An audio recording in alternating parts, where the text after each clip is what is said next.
The white-haired hero just took a devastating blow straight to the face. Watching from his monitors, the legendary Demon King can only stare in absolute, silent shock. His assistant immediately checks the system, realizing his boss has absolutely zero backup plans for this disaster. To understand how a Demon King ended up running a high-stakes tournament just to matchmake his favorite human heroes, we have to go back to where it all started. Dominic is sprinting after Crud, begging him to just stop and listen for a second. But nope, his boss is completely checked out of reality. Crad is literally skipping around, humming about his favorite students being the perfect couple and already planning their future kids' names. Talk about a helicopter parent.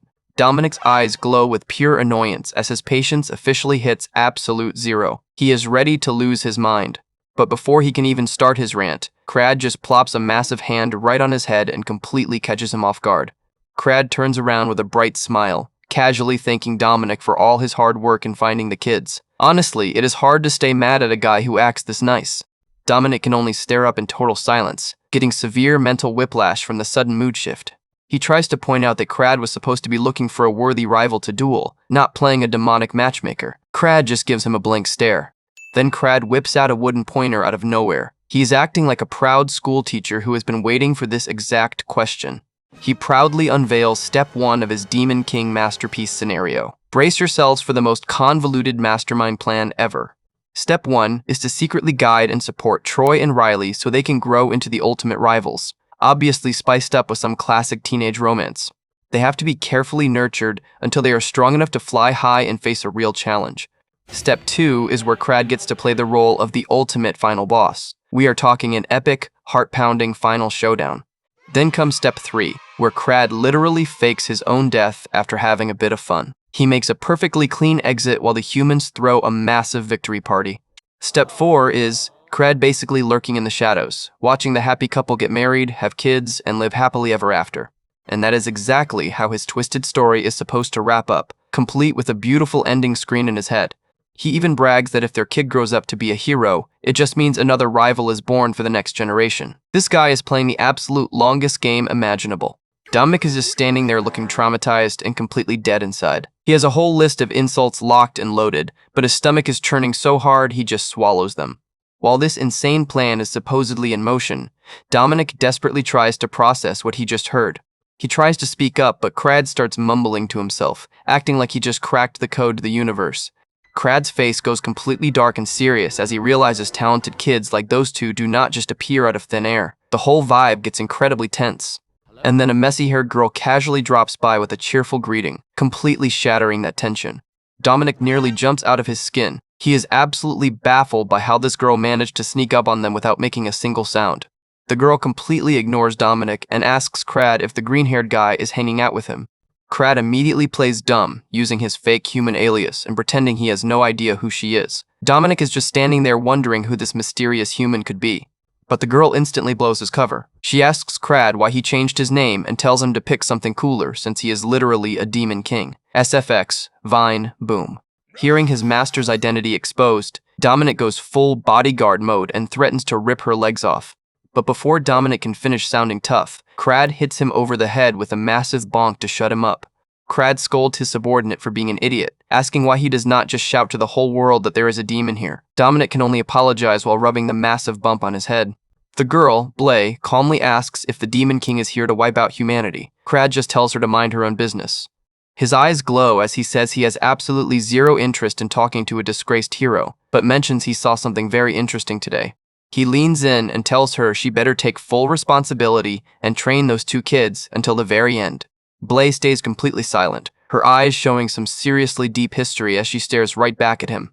She watches him walk away and yells at him to speak clearly because she has no clue what he is talking about. But then a cheerful voice calls out to her. Troy and Riley run up, complaining that she was supposed to wait by the entrance. Blay instantly realizes these are the kids Crad was talking about. She stares at her young disciples, trying to figure out what kind of twisted game the Demon King is playing. She recalls Crad's harsh words about her staining the title of hero, and it clearly strikes a painful nerve. But before she can get sucked too deep into her own thoughts, the kids wrap her in a massive hug and snap her back to reality.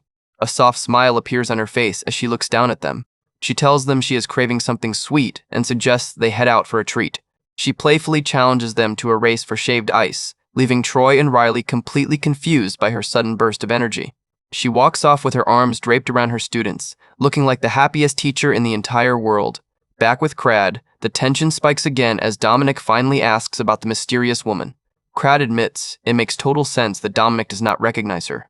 He confirms that she is actually the legendary figure who taught Troy and Riley everything they know. This is Blay, a former hero who once marched right up to Crad's doorstep to fulfill her duty and slay him. Crad drops an absolute bombshell on Dominic, admitting that he honestly should have died in that battle, but the fight ended in a complete stalemate. He remembers getting so incredibly hyped by the fight that he lost total control. He only snapped back to reality when their weapons finally clashed. Blay's blade grazed his neck. He knew for a fact she had a clear shot to kill him, but at the very last second she deliberately twisted her blade away. So Crad walked away with a minor scratch, while Blay was left completely broken and bleeding out on the ground. Crad was so furious and empty that he was ready to just execute her right then and there. But when he looked down, she was just smiling through the blood, completely unfazed by her brutal defeat. Crad scratches his head, admitting he cannot even remember why he spared her. He figures he was probably just so angry he wanted her to heal up and challenge him again. Dominic is utterly speechless. He literally cannot process the sheer insanity of what his boss is telling him. Dominic wonders what Blay was thinking when she held back. He realizes that if she had actually tried, Crad might be a dead man right now. He starts sweating, thinking he might have made a massive mistake by letting those two kids live to become heroes. But Crad just smiles, telling his bodyguard to forget the past and focus on the future because things are about to get incredibly fun. Dominic can only stare at his master, realizing there is absolutely no changing his mind. He admits that despite Crad's goofy attitude, every single thing the Demon King does always has a much deeper meaning. So no matter how stressful the journey gets, Dominic just accepts his fate and decides to follow his master in absolute silence. We jump forward 3 whole years, and things are finally starting to heat up. Crad shows up in the most ridiculous human disguise ever, carrying a basket of fresh vegetables just to congratulate Troy and Riley on officially becoming heroes. The kids are completely confused, wondering who this random vegetable guy is and if he knows their master, who is glaring absolute daggers from the background. Crad casually changes the subject, offering them expensive fruits and acting like a totally normal, friendly neighbor. But before he can slip away, a firm hand grabs his shoulder from behind and stops him dead in his tracks. Blay demands an explanation. She recognizes him instantly from years ago and wants to know exactly what a Demon King is doing on her porch. Crad completely loses his cool. He is sweating bullets and practically begging her to just play along for today so he does not look bad in front of the kids. Blay just sighs, telling him he has absolutely no idea what kind of mess he is making right now. Meanwhile, in another part of the realm, a terrifying demon wakes up with a massive headache, wondering why the heck he is in the human realm. He vaguely remembers a green-haired demon, which honestly does not bode well for Dominic's secret little operations. A heavily wounded human guard is panting, desperately trying to find an opening to report a high-ranking demon sighting near the village. The demon mockingly asks if the guard still thinks he is a pushover, right before the guard realizes the monster has completely vanished from his sight. SFX, Vine, boom. The guard gasps as he realizes the beast is already right behind him, mocking his incredibly slow reaction time.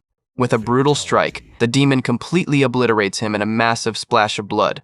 The guard collapses as the demon tells him he should feel honored to have lasted this long. He notes that it has been a very long time since he last visited the human realm and stretches out his limbs. The demon grins with a mouthful of razor-sharp teeth, completely ready to cause some absolute chaos. Cut to Riley, enjoying a quiet drink, completely unaware of the massive threat heading straight for her. This is the peaceful stone house where Troy, Riley, and Blay all live together. Ever since Crad decided to drop by under his fake alias, Hydra, things have been incredibly tense. He is acting all sweet and innocent, but everyone knows it is a complete act. Blay is standing in the shadows, looking ready to commit a felony. If looks could kill, Crad would have been turned to dust 5 minutes ago. But Crad just laughs it off like the world-class troll he is, absolutely loving every single second of her anger. A silent battle of nerves has been dragging on for way too long. The raw power radiating from both of them is practically shaking the entire room. Troy is sitting at the table trying to eat his food, but the atmosphere is so heavy he can barely swallow. Riley is not having a good time either. She is sweating bullets and feeling like she is slowly being crushed deep underwater. Even Dominic is feeling the second-hand embarrassment in the background. It is exactly like visiting a friend's house while they argue with their parents. Finally, Troy decides he cannot take the suffocating silence anymore and clears his throat to speak up. He politely asks Crad about his claim of being their master's former colleague, pointing out that Blay has literally never mentioned him before. Crad immediately spins a story about how Blay just has a secret maiden heart and keeps things private, then starts showering Troy with compliments. Of course, the kid is instantly won over. Troy looks incredibly pleased with himself while Dominic silently judges him for falling for such a cheap trick. That is when Crad randomly asks Troy if he has ever thought about changing his messy hairstyle. Troy completely freezes up. His face goes totally blank as he tries to process the sudden fashion critique. Crad argues that a neat appearance is crucial for a newly licensed hero, while Blay looks on with extreme suspicion, wondering what kind of scheme the Demon King is cooking up now. Crad then turns the question to Riley, asking for her honest opinion and completely putting her on the spot. Riley hesitates, admitting that while his hair does look a bit messy at first glance, she does not really see any reason to change it. But then she blushes and admits that a new look might not be such a bad idea, which completely breaks Troy's spirit on the spot. Crad is absolutely loving the drama, hiding a smug grin while Dominic just finds the whole situation incredibly annoying. Determined to impress her, Troy immediately jumps out of his seat and decides he needs to get a haircut right this second. Crad casually whips out a massive stack of cash, telling Troy to go get his haircut and keep whatever change is left over. Troy does not hesitate for even a single second. He snatches the money and sprints out of the house like his life depends on it. Riley screams after him to ask what kind of style he is going to get, while Crad cheerily tells him to come back looking more handsome than ever. Dominic realizes the actual plan was just to separate the two disciples, and he is honestly amazed by how easily human heroes can be bought with a little cash. With Troy out of the house, Blay finally leans in and asks the Demon King what his actual business is, since he clearly did not come to kill them. Crad gives her a dark, knowing smirk, completely dropping the friendly act now that the kid is gone. Blay looks incredibly irritated, telling him to stop with the secret nonsense and just spit out the truth. Crad calmly holds up 2 fingers and tells her he will only share 2 specific things with her. He explains that he has already achieved his first goal, and now it is simply time to go accomplish the second one. But before he can elaborate, an emergency broadcast blares from Riley's magic bracelet, warning all nearby heroes that an intelligent demon has just appeared in the area. Riley realizes the coordinates are right down the street, and she immediately tells her master she will be right back. Without waiting for a response, she bolts out of the front door to deal with the threat. Blay tries to call her back, knowing that Troy should have been the one to go first. She quickly realizes Crad might be targeting Riley. That is when she notices something very important sitting on the dining table. It is Troy's official hero ring, which he somehow left behind when he went out earlier. Leaving a hero ring behind is a serious offense that can get a hero suspended, and Troy is usually way too careful for a mistake like this. Blay turns to Crad with a dangerous look, noting that he seems to have an incredibly skilled subordinate. However, the truth of how the ring got there is actually hilarious. Just a few minutes earlier, Dominic was staring at Troy with such an intense gaze that it felt like he was slicing him with his eyes. When Troy reached out to take the heavy vegetable basket, Dominic used the quick distraction to slickly pocket the ring. Troy had felt a sudden chill and wondered what was wrong, but did not think too much of it. He even checked his hand, but Dominic had put a fake ring in its place so Troy would not notice the theft. Riley asked if he was coming down with a cold, and Troy brushed it off, completely unaware that he had just been robbed blind. Now Dominic holds the real hero ring behind his back, admitting to himself that Troy has actually developed some decent senses over the years. Back in the present, Riley bids everyone farewell and dashes off toward the battle zone. As the system confirms Riley is on her way, Crad tells Dominic it is time for them to head out as well. But before they can take a single step, Blay stands in their way, warning them to stop right there. She stands firmly at the door, telling them that going any further is strictly prohibited. Crad gives her a cold, golden-eyed stare, asking her what exactly she is trying to say. Blay does not answer, keeping her eyes closed in absolute silence. She lets out a quiet sigh. She takes a deep, calm breath, and then she unleashes a terrifying, blood-red aura of pure killing intent, warning Crad not to cross the line. The sheer pressure is so intense that Dominic is instantly brought to his knees, sweating bullets and calling her a complete monster. This is not a simple warning. She is radiating enough power to level a mountain. She barks at them to get out of her sight immediately, and Crad wisely decides not to test his luck. And just like that, Crad is gone, proving that he knows exactly when to listen and run. Once they are safe in the forest, Crad casually wonders if he should have asked Troy to bring back some sweets. Dominic is slumped against a tree, coughing up blood and feeling like he is about to die, while Crad just laughs and praises him for not fainting under that pressure. Crad compares her aura to Conqueror Hockey from One Piece, which completely confuses Dominic since he has absolutely no idea what that is. Crad apologizes for not warning him, admitting he did not expect a retired hero to still have that much raw power, but now it is time to focus on the next step. Crad tells Dominic that since he is done resting, it is time to get back to work, leaving Dominic to furiously curse him out in his mind. Dominic is screaming insults in his head, but Crad just casually tells him that if he is going to curse him, he should at least do it 10 times. Meanwhile, the demon Tento has just woken up in the forest and is politely asking a local human to show him the way back to the demon world. But when the human refuses to let go of an expensive briefcase, Tento goes full monster and threatens to make things extremely painful. He demands to see what is inside, threatening to poke a bunch of holes in the human's body just like he did to the guards. He has already slaughtered all the security guards and left the president badly wounded on the floor. Tento licks his lips, complaining that while hunting is fun, it is a real shame his prey is not a beautiful woman. Suddenly, Riley arrives on the scene with blinding speed, slicing her sword through the air. Tenton yellow eyes widen in surprise as she lands right in front of him. Riley calmly reports the situation on her communicator, requesting medical aid for the civilians before she begins the subjugation. Tento is absolutely thrilled to see a female hero, going completely wild and ready to attack. He unleashes a massive swarm of dark shadow tentacles, but Riley stands her ground. With calm focus, she activates her ink magic and summons her black blade. She charges forward, effortlessly slicing through his shadow tentacles with lightning-fast strikes. Tento is completely stunned by her raw speed and skill. His eyes widen in disbelief as his absolute best attacks are deflected like they are nothing. He literally cannot believe she is swatting away his moves with such ease. He demands to know what kind of monster she is, but Riley just gives him a cold, empty stare. Her cold blue eyes are filled with absolute focus as she prepares for the final blow. Up in the trees, Crad is watching the entire fight like a proud parent, cheering her on from the sidelines. He notes that to test her true growth, a stage of this level was absolutely necessary. He urges her to show her true strength, declaring that this is the perfect debut match for the new hero. The serene forest sky looks peaceful, but the ground below is about to turn into an absolute war zone. A massive dust explosion tears through the trees as Tento mockingly screams at Riley, asking why she is running away and begging his pretty opponent to let him hear her voice. Riley takes a defensive stance, keeping her cool while Tento continues his relentless, creepy taunts. Purple tentacles crash down from the sky like giant whips, but Riley's nimble movements allow her to cleanly dodge every single strike. She weaves through the thick forest, using the massive trees as cover while Tento just whines about her staying silent. Tenton's face contorts with manic glee as he prepares his ultimate attack, promising to make her scream in her final moments. A giant tentacle blade swings down with enough force to literally split a mountain. Riley brings up her black sword, deflecting the heavy blow in a shower of purple sparks.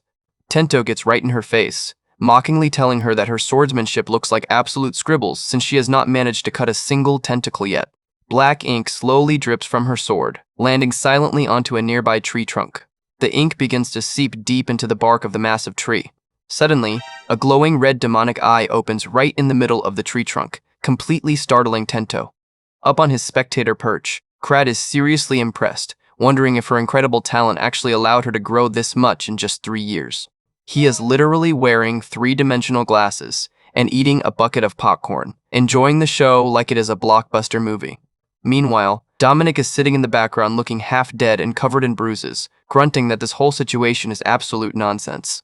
Tento stares around, completely disoriented, as the environment around him begins to shift. He realizes he got so distracted chasing after his pretty opponent that he did not even notice where he was going. Riley stands perfectly calm in the middle of a wide open field, waiting for him to make his next move. Tento tries to analyze her, noting that while she seems to lack the raw physical strength to cut his tentacles, her speed and deflection skills are absolutely top tier. He realizes she is definitely no ordinary person, especially since she has been ignoring him to talk into her communicator bracelet. His eyes suddenly lock onto the glowing bracelet on her wrist. Riley gives him a cold, silent stare as Tento finally puts all the pieces together. He points a tentacle at her, realizing she is one of those highly trained heroes. He laughs maniacally, bragging that every single hero wearing that bracelet has ended up crushed by his tentacles, making beautiful sounds as they died. He starts to ask Riley if she wants to hear a story about the last hero he brutally slaughtered. But Riley cuttingly interrupts him, stating she does not care about his stories and asking why he is dragging this out so much. Dominic is casually sipping his drink, while Crad tells him they should just skip this boring dialogue part. Dominic reminds him this is a live broadcast, so skipping is definitely not an option. Crad just keeps watching with a grin, leaving Dominic to sweat bullets as they spectate the clash. Tento is completely speechless, but Riley continues to roast him, telling him he just talks way too much. She explains that she deliberately led him through the dense trees because his tentacles are now completely tangled up and knotted behind him. She looks at him with a cold, glowing blue eye, admitting that while her plan might seem cowardly, she has zero intention of losing to him in his current state. She challenges him to stop holding back and unleash every single tentacle he has.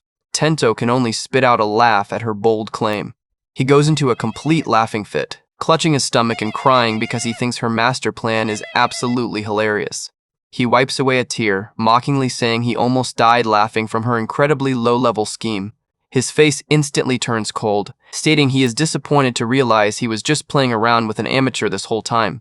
With a sudden burst of speed, he wraps a massive tentacle tightly around her leg, gloating that this is what a real scheme looks like.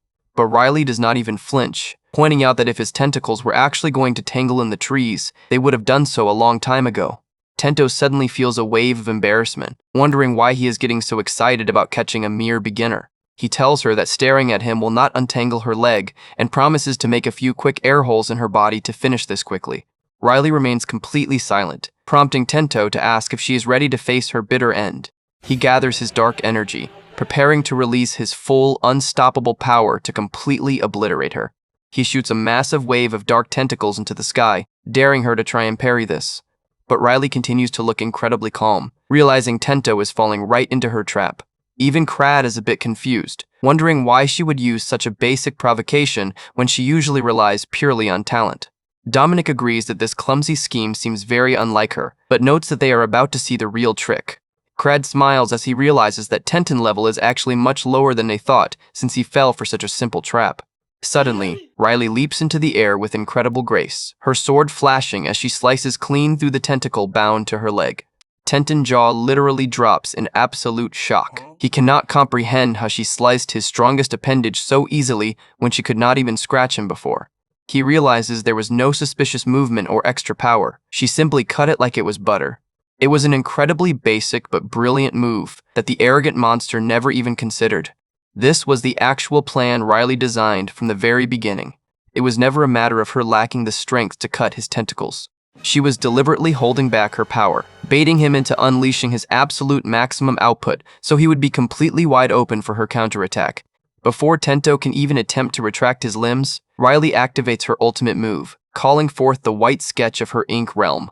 A blinding horizontal flash of light divides the entire landscape, slicing through absolutely everything in its path. Tento screams in absolute agony as his entire body is torn apart, while Riley lands gracefully, her cold eyes showing she is officially a force to be reckoned with. Tenton's arrogance did actually have a bit of a solid foundation to back it up, as surprising as that sounds. First, he has the unique ability to temporarily harden any part of his tentacles instantly, no matter how far away they are. As long as his opponent stays within his line of sight, he can switch between offense and defense in the blink of an eye. His tentacles also act as highly sensitive radar, feeling every vibration of Riley's sword. He could feel every single deflection and failed strike she threw, helping him build a perfect mental map of her capabilities. He was completely convinced that she simply did not have the raw strength to cut through his hardened defense. But his absolute certainty is shattered in a fraction of a second when her blade bites deep into his flesh anyway. He realizes far too late that his absolute worst assumption was completely wrong. Riley unleashes a terrifying flurry of slashes, slicing through him like paper while the giant monster can only scream in complete agony. Tento screams that she is a cowardly trickster, completely unable to accept that he has been outplayed. He desperately tries to regain his composure, telling himself to stay calm and use his remaining tentacles to launch a close-range counterattack. But he is practically losing his mind as Riley moves far too fast for him to track.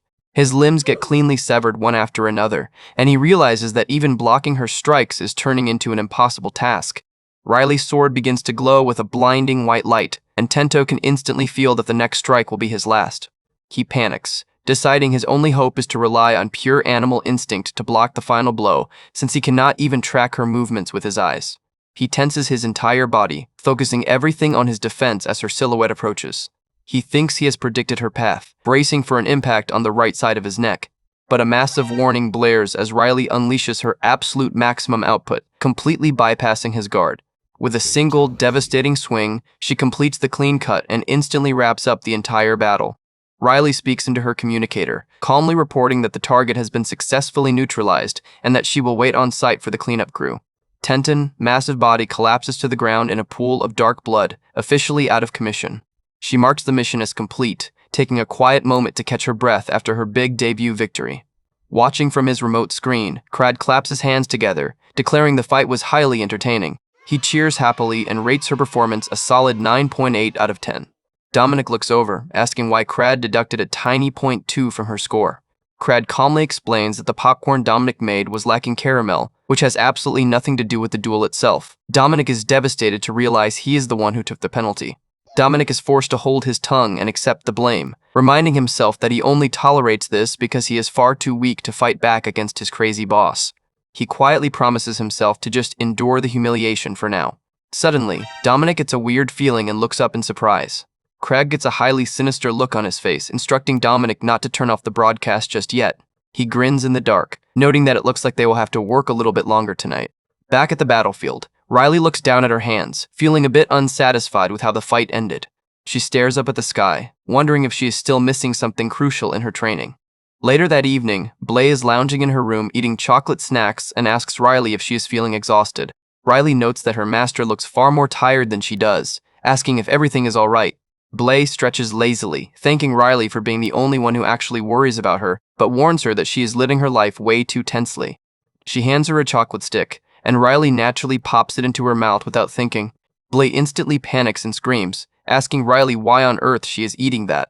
Riley looks completely startled, asking if she was not supposed to eat the snack her master literally just handed her. Blay leans in with a terrifying, glowing face, telling her that she coated that specific chocolate stick with deadly poison. Riley has a brief panic attack, blushing furiously while Blay laughs and admits she was just teasing her to see if she would fall for it.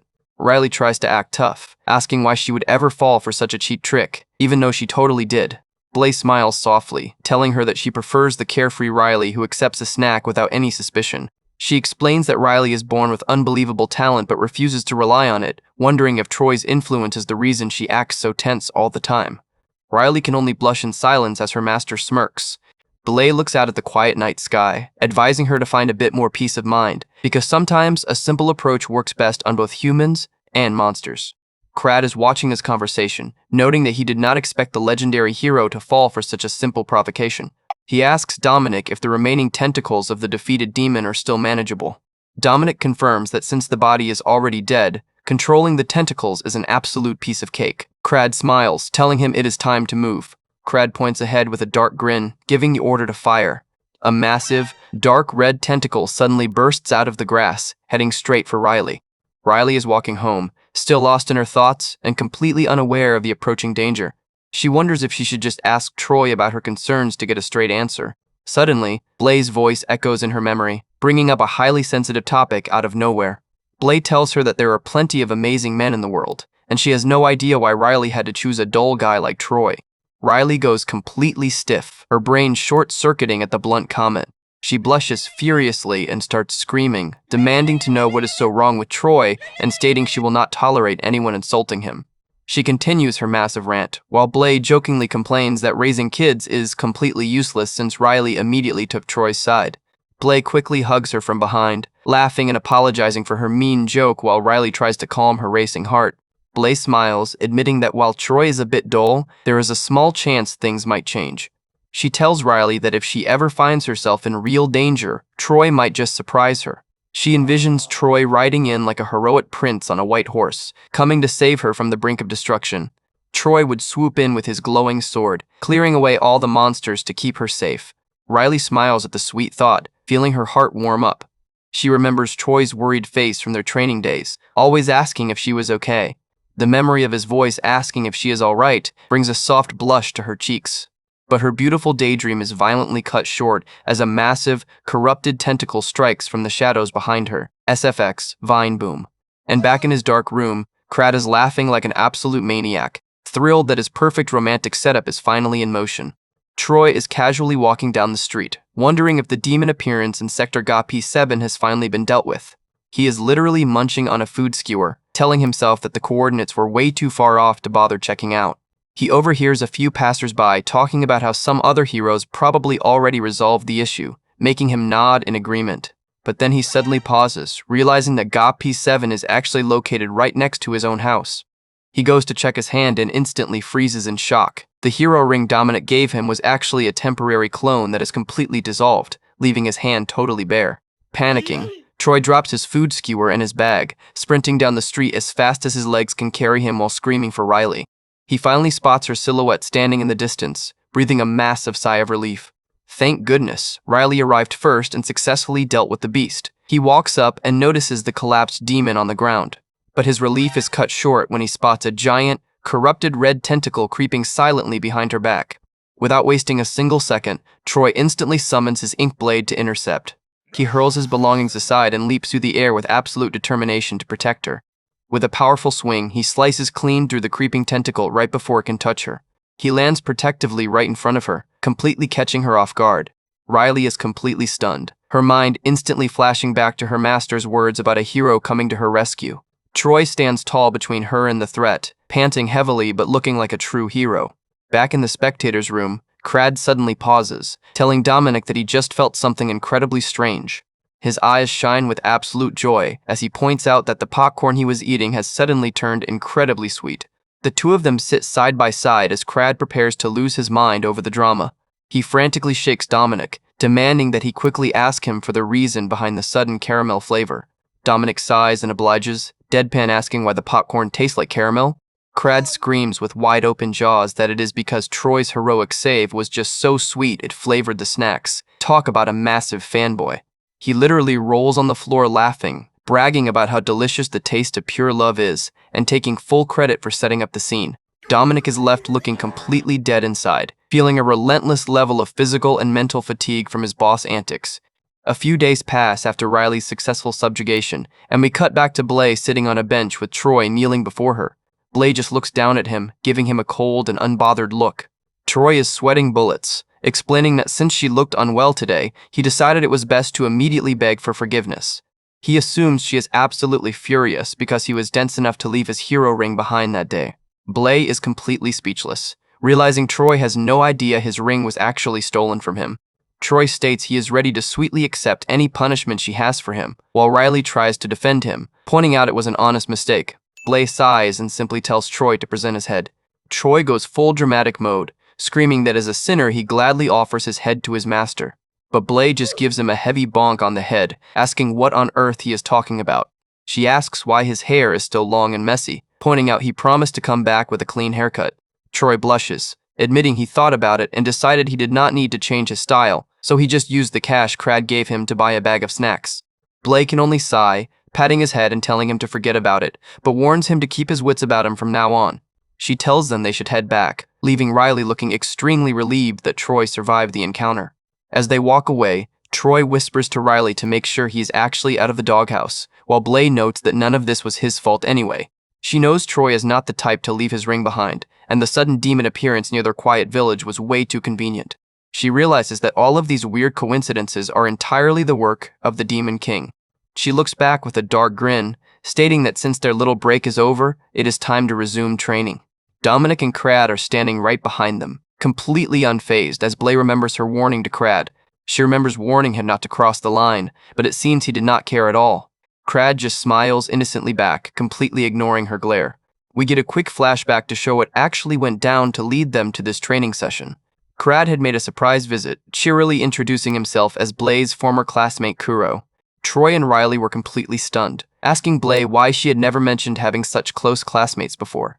Blay was sweating bullets, eating pepero sticks and grumbling that she did not even know she had this many classmates either. Crad smiled and noted that since it was the weekend, they should probably let the kids rest and close the door. He dramatically sighed, stating that since he came at a bad time, he would just take his leave instead of giving the disciples special training. Troy's eyes instantly light up, and he eagerly begs Crad to fix his dull habits through this special training. Crad smiled, telling him that if he truly wants to grow strong and escape his foolish habits, he can make it happen. He dramatically reached out his hand, promising to be the one to guide him to true success. And of course, a hardworking fool like Troy was never going to turn down an offer like that. which brings us right back to the present training session. Blay had no choice but to tag along to keep an eye on them, still incredibly suspicious of Crad's motives. She mockingly asks him if he just reads books in his room all day because his flowery speech is way too fluent.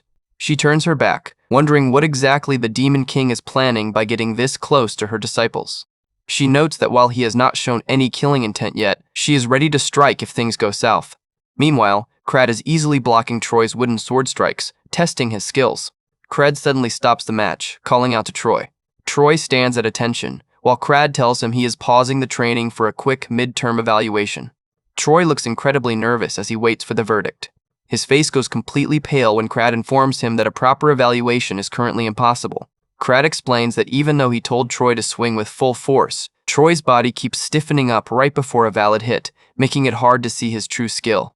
Blay admits that Troy has a natural resistance to hurting others, especially since Crad is introduced as her old acquaintance. But in the shadows, Crad is wearing a creepy, sinister grin, noting that his build-up is finally complete. He casually sighs, wishing aloud that he could somehow witness Troy in an actual life-or-death combat scenario.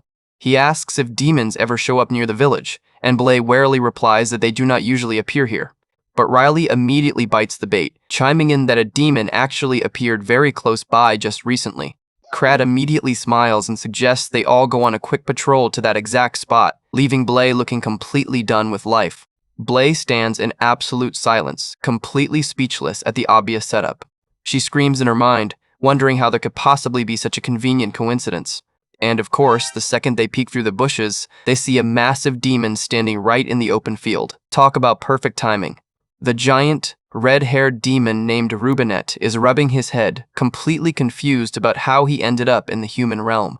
He spots the group, grumbling about whether he has actually crossed over to the human side. He roars, making Riley and Troy tense up immediately as they face the high-ranking beast. Crad suggests that while heroes should usually prioritize disposal, they should let Troy handle this beast alone to develop his practical combat senses. Dominic can only stare in disbelief at Crad's massive, trolling grin, realizing his boss is absolutely enjoying this matchmaking scheme. But Troy looks incredibly determined, taking a deep breath and promising to do his absolute best. He draws his black wooden sword, ready to face the giant demon alone and prove his worth. Dominic asks Crad if sacrificing their own kind just to verify Troy and Riley's skills is really the best idea. Crad tells him to watch his words, pointing out he is only targeting the troublemaking demons who do nothing but cause chaos. He uses Tento as the perfect example, explaining that the creep targeted every single woman he saw and completely ignored all prior warnings. Dominic is actually quite impressed, realizing that even though his boss looks like a goofball who plays around all day, he keeps a highly organized grasp on the demon realm. Crad immediately complains that Dominic's silent judgment hurts his feelings. Crad confirms the plan is running smoothly, excited to watch Troy face off against the next opponent. He grins as he prepares the stage for the ultimate midterm test. He admits that choosing the perfect match for the kids is actually a pretty tough decision. He wonders if Troy will be able to handle the powerful pink-haired demon Rubinet. Back at the battlefield, Troy leaps high into the air, activating his signature Ink Realm technique. He swings his wooden sword down, unleashing his thirsty brush technique with incredible momentum. Rubinet is completely blindsided as Troy's direct strike lands right on him with a massive impact. The force of the blow sends the giant demon sliding backward across the grass. Rubinet shakes off the attack, laughing that Troy's hands are trembling like a typical country bumpkin. Crad proudly explains the mechanics of Troy's ink swordsmanship to Blay, acting like he is the one who invented the entire style. Blay is completely shocked, demanding to know how on earth Crad knows the highly classified details of her disciples' training. Crad cheerily tells her that Troy happily shared everything during their special session, while Dominic grumbles about his own exhaustion in the background. Riley watches the fight with wide eyes, realizing she has not seen Troy fight seriously in years, and forgot how incredible he is. She watches him stand his ground, thinking he looks unbelievably cool when he gets serious. She blushes intensely, feeling like her heart is literally about to explode from the sheer romantic excitement. But Blay is also standing nearby with a heart about to explode, except hers is filling with pure rage at Crad's trolling. Crad smirks, noting that the show is far from over, and this setup was designed to draw maximum drama from the actors. Suddenly, Riley looks closely at the demon, trying to see if he matches the description on her warning bulletin. She points her poster at him, claiming she recognized him immediately as the notorious demon who damages local crops. She continues her wild accusations, claiming he also harms hikers and kidnaps children, while Blay silently judges her for completely making up that last part. Riley screams at Troy that they cannot let this evil monster escape, which immediately alerts Troy through his communicator. Troy receives her panic signal and instantly shifts his entire focus. Rubenette is completely offended, asking why this kid struck him out of nowhere and what he is muttering about. But Troy looks back with a terrifyingly dark face, stating he was going to go easy on him but cannot show mercy to a monster who kidnaps children. Rubenette is completely baffled by the weird rumor, while Troy demands to know if he is the culprit. Troy points his sword with glowing eyes, ready to completely erase the demon for his alleged crimes. Rubenette sweats profusely, grumbling that he is a simple homebody who has never done anything as crazy as eating kids. He laughs with sharp teeth, realizing this kid has completely mistaken him for someone else, but decides he does not care enough to explain. Crad is absolutely loving the confusion, noting that Riley's misunderstanding created the perfect provocation for their duel. Rubenette decides he has had enough talk and charges forward to strike first. He swings a massive glowing fist down toward the young hero. A colossal explosion rocks the entire field as his fist connects with the ground. Riley screams Troy's name in panic, while Blay notes the immense wind pressure and realizes Crad prepared a much stronger opponent this time. Blay decides she will not interfere in the match, knowing Troy would want to handle this tough challenge on his own. She watches from the sidelines, trusting her students' resolve. But Troy is completely safe, deploying his shifting stroke ink magic to form a perfect defensive barrier. Rubenette is impressed by the solid defense, while Crad recognizes it as the high-level technique Riley used in her fight. Crad watches with a satisfied grin, enjoying the beautiful display of skill. Rubenette notes that Troy has plenty of strange tricks up his sleeve for a human, but his eyes widen in surprise as Troy suddenly vanishes from his line of sight. Troy used his defensive shield to block the demon's vision, creating the perfect opening to strike from behind. Rubenette admits he underestimated him, realizing the kid is actually quite quick on his feet. Troy leaps down from above with his sword raised high. He swings his blade down with a powerful grunt, but Rubenette glows with blue energy, mocking Troy's dull intuition and claiming all his attacks are completely useless. He stands confidently, stating his crystal armor is completely impenetrable. Troy lands a heavy mana slashed directly against his chest. A massive flash of energy erupts, but the armor remains completely unmarked. Troy lands back on his feet, looking frustrated as he realizes his opponent's defense is insanely high. Rubenette laughs at his zero learning ability, telling him his basic attacks will never work against high-level crystals. Riley watches from the distance, looking incredibly worried as the battle drags on. She notes that Troy is clearly struggling to bypass the demon's heavy defense. Up in the trees, Crad starts to sweat, wondering if he accidentally made the balance adjustment way too hard for the kid. He stares intently, hoping he did not expect too much from Troy. Rubenette continues to taunt him, telling Troy to slash him a dozen more times since it will only hurt Troy's own hands. Crad sighs, starting to think this match might be a complete wash. He watches the flow of energy, seeing no possible way for Troy to progress against such an absolute defense. He notes that Troy is pushing himself to the absolute limit, but simple effort will not be enough to break the crystals. But suddenly, a loud crack echoes through the field, catching both the demon and the spectators by surprise. Crad's eyes widen as he realizes the impenetrable crystal armor has actually been pierced. Troy's body surges with a golden light as he channels every single ounce of his strength into his next strike. He lands a colossal blow, sending a massive shockwave directly through the demon's armor. The heavy shock transmits straight into Rubenette's body, proving this is no cheap trick. Rubenette coughs up blood, shocked that every single one of Troy's slashes is suddenly loaded with a massive amount of weight. He realizes the kid is not using magic. He is simply increasing his offensive power through raw, brute physical strength. Troy grins, telling himself that while relying on raw strength is a bad habit he needs to fix, it is the perfect tool for this exact situation. He promises to shatter every single crystal standing in his way. He raises his sword for the final charge, declaring that if an attack does not work, he will simply keep striking until it does. Blay finds 12-year-old Troy shivering in a winter scarf, asking what on earth he is doing out here so early. Troy nearly jumps out of his skin, absolutely startled to see his master has caught him red-handed. Blay points out that she obviously heard him leaving the house, but asks why he chose the morning instead of training in the middle of the night like a normal person. Troy admits he was afraid of neighbors filing a civil complaint. Blay gently asks if his early morning workouts are because he feels like he is falling behind compared to Riley. Troy looks down, quietly admitting that she is exactly right. Blay reassures him that Riley is a highly unique exception and that he is actually doing an amazing job on his own. Troy shivers in his heavy scarf, looking like a sad little potato as his master tries to comfort him. She tells him he is doing more than well enough, urging him not to struggle through his training completely alone. She suggests they head back inside, but Troy excitedly begs her to let him break just one more target before they go. Blay gives him a deadpan look, asking what exactly he wants to break. Troy proudly points his wooden sword at a colossal boulder sitting in the clearing. Blay nearly chokes on her words, asking if he has already managed to shatter several of these massive rocks. Troy happily confirms this will be his fourth one. She can only stare in absolute disbelief, asking how a kid his age could possibly destroy a giant boulder with a simple wooden sword. Troy casually explains that he just kept hitting the rock repeatedly until it broke, leaving Blay completely speechless. Blay silently calls him an ignorant brat, completely astounded by his absurd method of training. Troy explains that he is focusing on catching his breath so the flow of his energy stabilizes perfectly. He gathers his physical power, preparing for a single, focused strike. With a massive smash, he shatters the entire boulder into tiny fragments. Back in the present, Rubenette is panting heavily, asking how Troy can possibly keep pushing himself without showing a single sign of fatigue. The demon realizes there is something incredibly familiar about the massive impact of Troy's blows. He stares at the young hero, feeling the weight of a legendary warrior from the old days. Rubenette's veins pop as he turns blue with rage, screaming that he refuses to lose to a human and will cover himself in crystals again. He launches a massive, desperate attack to dull Troy's blade once and for all.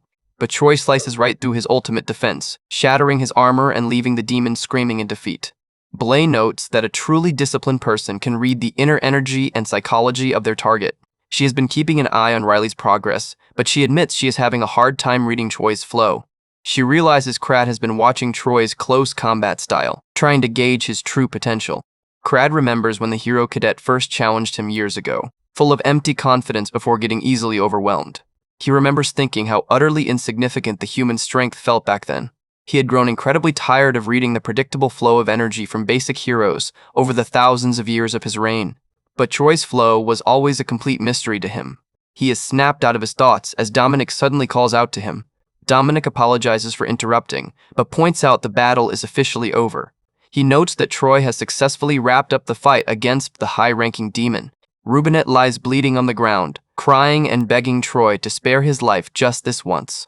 The demon promises never to return to the human realm, but Riley steps in and calls him a liar, pointing out he allegedly eats children.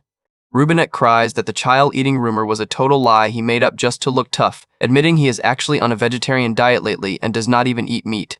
Dominic's sweat drops, thinking the poor demon must feel incredibly unfair to get beaten to a pulp over a fake rumor. But Troy remains completely cold, stating that as a hero, he has a duty to eliminate any demon in his sight. Rubenette panics, trying to find any words to stall for time until his crystal armor can regenerate.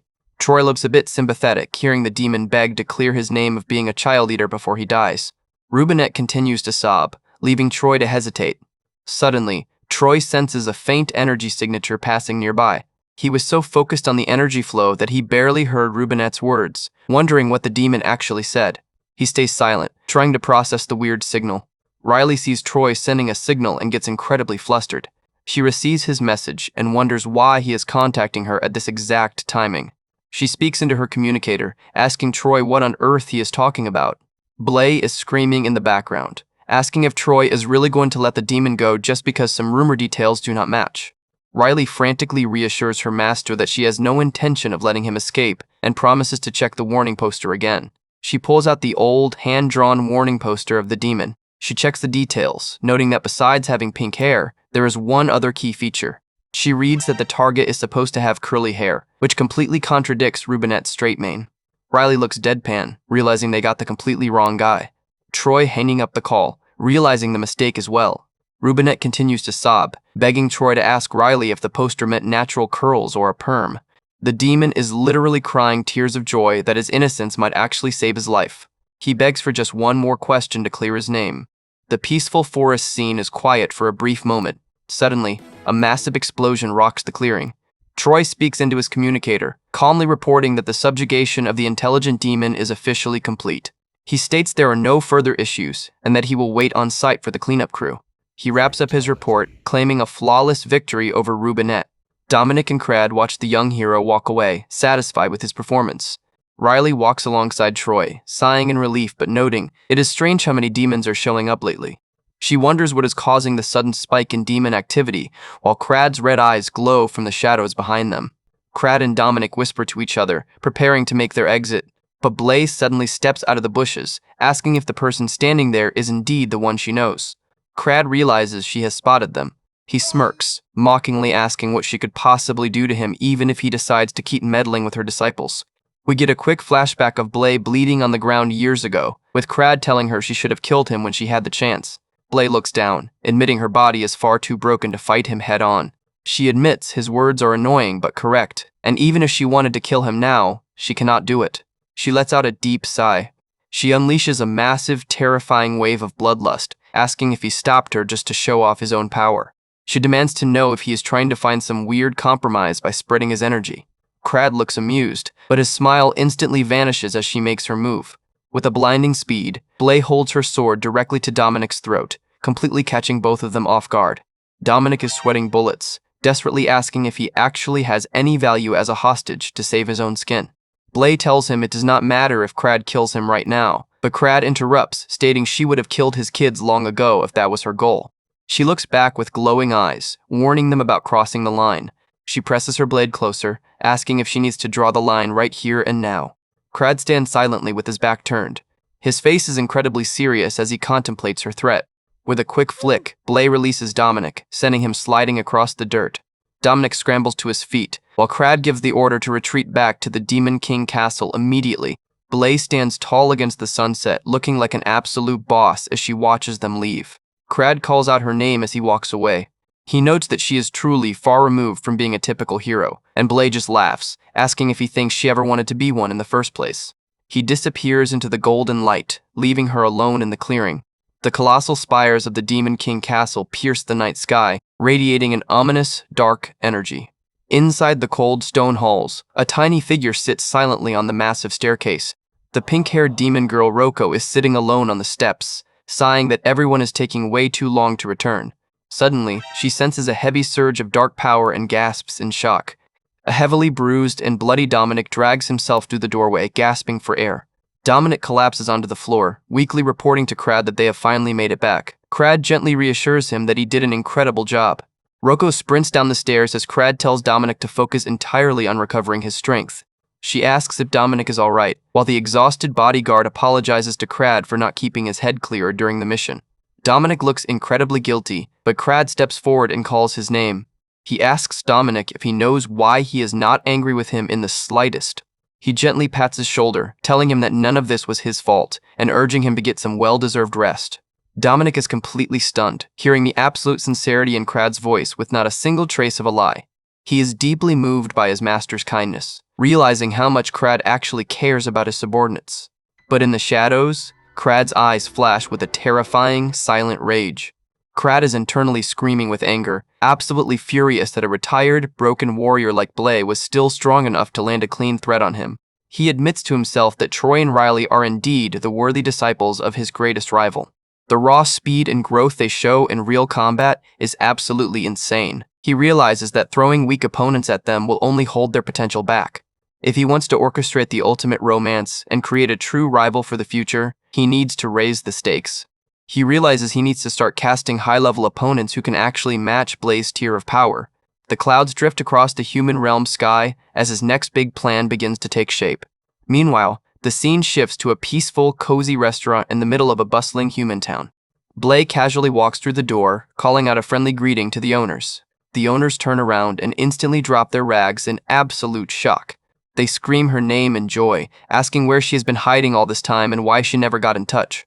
Blay chuckles, explaining she has just been busy with various things, while Ms. Silk scolds her for not dropping by sooner to show her face. Ms. Silk excitedly brags that she has perfected the ultimate recipe while Blay was away, presenting her special perilla oil-grilled tripe fried rice. The dish looks absolutely mouth-watering, steaming hot on the plate. Mr. Hook proudly smiles, offering to dish up a massive bowl for his favorite former hero. But Blay just sweat drops, complaining that tripe fried rice sounds way too greasy to eat this early. She politely orders a simple omelet rice instead, and Miss Silk laughs, boasting that she knows Blay's taste buds better than anyone. Ms. Silk teases her husband, pointing out that all of his new recipes have been way too oily lately, which is probably why he is gaining weight. She quickly changes the subject, asking how Troy and Riley are currently doing in their training.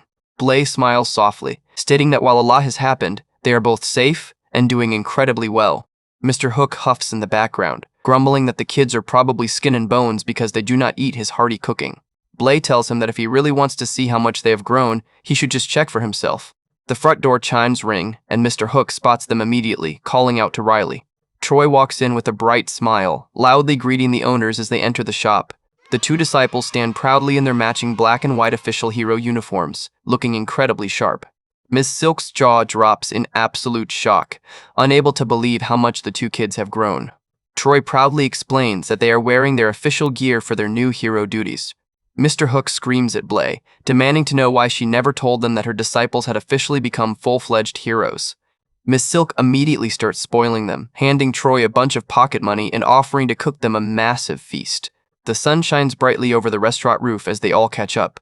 Mr. Hook notes that the job of a hero seems pretty different compared to the old days. Troy explains that they mostly do standard sector patrols, but some select high-ranking heroes get sent on demon subjugation missions. He points out that he has watch duty today and needs to head out to his post in just a few minutes. Mr. Hook notes that Riley just returned from her patrol, so their lunch breaks lined up perfectly, but asks if she is really only going to eat plain bread. Riley happily munches on her roll, stating it is delicious, while Miss Silk reminds everyone that she has loved plain bread since she was a little kid.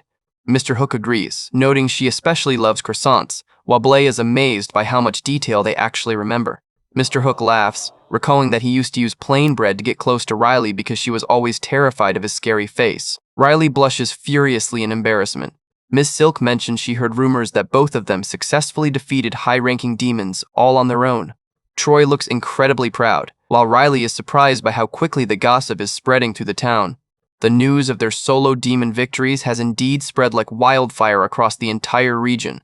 While they earned massive respect from most people, some jealous rookie heroes with deep inferiority complexes have started spreading nasty gossip. Two rookie heroes whisper behind Troy's back, mocking his airheaded look and claiming they could have easily defeated the same demon if they had the chance. Troy overhears them and sighs, wondering why on earth he always looks so easy to underestimate. But unlike Troy, Riley is dealing with a completely different kind of annoying issue. The rookies mention her name, but one of them thinks Riley is a guy because the name sounds a bit masculine to them. The other rookie gives him a deadpan look, asking if he is seriously that clueless. He blushes red, realizing she is actually a girl. He stutters out a nervous greeting when she shows up for her watch shift, leaving Riley to sigh about how this awkward situation happens literally every single time. As the only female hero in the unit, she is quietly building up a lot of fatigue from all the constant attention. Miss Silk sympathizes with them, noting they both look completely exhausted from their new duties. Blay boasts that she knows exactly how Riley feels, bragging that back in her active hero days, she used to get hit on constantly. Mr. Hook and Miss Silk just stare at her with the most deadpan, silent judgment imaginable. They continue to glare at her in complete silence, refusing to feed into her massive ego. Mr. Hook suddenly gives Blay a heavy chop to the head, scolding her for her ridiculous boasting. He turns to Troy, scolding him for carrying his heavy burdens all alone instead of asking others for help. The sun begins to set over the peaceful restaurant roof. Troy waves goodbye as he prepares to head out for his evening patrol shift. Mr. Hook tells him to be careful, and Troy smiles at the sweet but aggressive farewell. Blay rubs her sore head, complaining that her old master was way too harsh with that punch. Riley scolds Blay, stating she cannot just beat him up like that no matter what. Ms. Silk teasingly asks Riley if she is only defending Troy because she has a massive crush on him. Riley goes red and begs her to keep her voice down. Ms. Silk smiles, asking if she really likes him that much.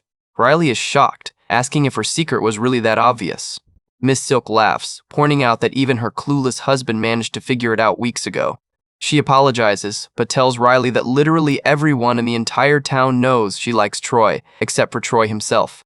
Blay decides it is time for her to make her exit as well, thanking them for the delicious meal. Miss Silk tells her to wait up, but Blay starts waving her hands in panic. She refuses to take any leftovers, but Miss Silk tells her to shut up and listen. She explains that she does not want to give her food. She just wants a warm hug before her old friend leaves. The two of them wrap each other in a deeply emotional hug. Miss Silk smiles, telling her she is happy to hold her like this, but admits she would be deeply saddened if Blay was visiting for the reason she thinks. She promises they will always remember her as the legendary hero Blay, begging her to visit them more often. Blay feels a wave of guilt, remembering her past failures and wondering if anyone could possibly be more selfish than her. But she remains wrapped in her friend's warm embrace, finding a moment of true comfort. Suddenly, a few rude customers at the bar start whispering, calling Blay a disgraced con artist who ruined the reputation of heroes. They keep gossiping, claiming she is just leeching off society after her defeat. Mr. Hook slams his fist onto the counter, his face turning completely terrifying with rage. He gives them a terrifyingly wide grin, mockingly asking how they knew he treats heroes with extra special care. He barks at them to spit out their gossip loud enough for everyone to hear, or get the hell out of his shop right now. The rude customers instantly scramble out of the door in absolute panic, promising never to return. Mr. Hook grumbles about them ruining a perfectly touching moment. Blay prays with all her heart, realizing she could never ask for more happiness than the peaceful life she has right now. She silently hopes that this beautiful, quiet peace will last forever. Meanwhile, back in the demon realm, Dominic wakes up with a terrible feeling of dread. He opens his eyes and gasps in absolute horror, staring at the massive crowd of demons gathered before him. He realizes Crad has cooked up another insane scheme without telling him a thing. Dominic stands quietly in the hallway, wondering how many days have passed since Blay gave Crad her second warning. The Demon King has barely shown himself lately, but if he stands right outside his master's door, Dominic can still hear the constant scratching of a pen going on until dawn. He realizes Crad must be working tirelessly on a brand new plan while keeping his ultimate goals exactly the same. He knows Blay's warning is not something they can take lightly. He stayed as alert as possible, but admits he has a hard time reading her mind, wondering if she has been hiding her presence just like her disciples did. If the final showdown his master has been longing for is actually approaching, Dominic cannot help but worry. He wonders if Crad will even survive the chaotic battle once the dust finally settles. Dominic groans to himself, feeling a heavy weight on his chest. He tells himself to stop thinking about useless things and focus entirely on training even harder to protect his master. He admits his own senses have gotten incredibly dull over the years, completely missing the presence of someone sneaking up behind him. Suddenly, a pale blue hand grabs his head from behind, completely catching him off guard.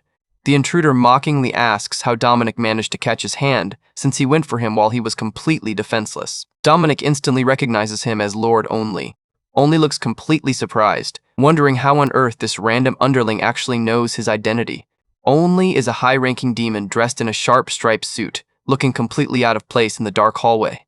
Dominic politely introduces himself as a simple underling from the Demon King Castle, trying to keep the peace. Dominic immediately releases him and apologizes, and Only graciously decides to let it slide since Dominic knew his name. Only walks further into the castle, asking if this is the correct entrance to the main hall. Dominic nervously calls after him, asking what exactly brings him to the Demon King Castle today. He wonders if Crad has issued another secret summons without informing any of the staff. Only grumbles that Crad invited them over and is now acting clueless, which is incredibly annoying. Dominic is completely baffled, stating no one told him about any guests. He stares in shock as he realizes Crad has bypassed him entirely to invite some of the strongest demons in the realm. He realizes his master is cooking up something massive, and there is no way Only is the only one who got the invitation. Suddenly, a flurry of golden feathers starts drifting down from the ceiling. A group of dark, powerful silhouettes begins to emerge from the shadows of the hallway. One of the guests complains that the castle is usually filthy, but seems surprisingly clean today, before asking who the kid in front of them is.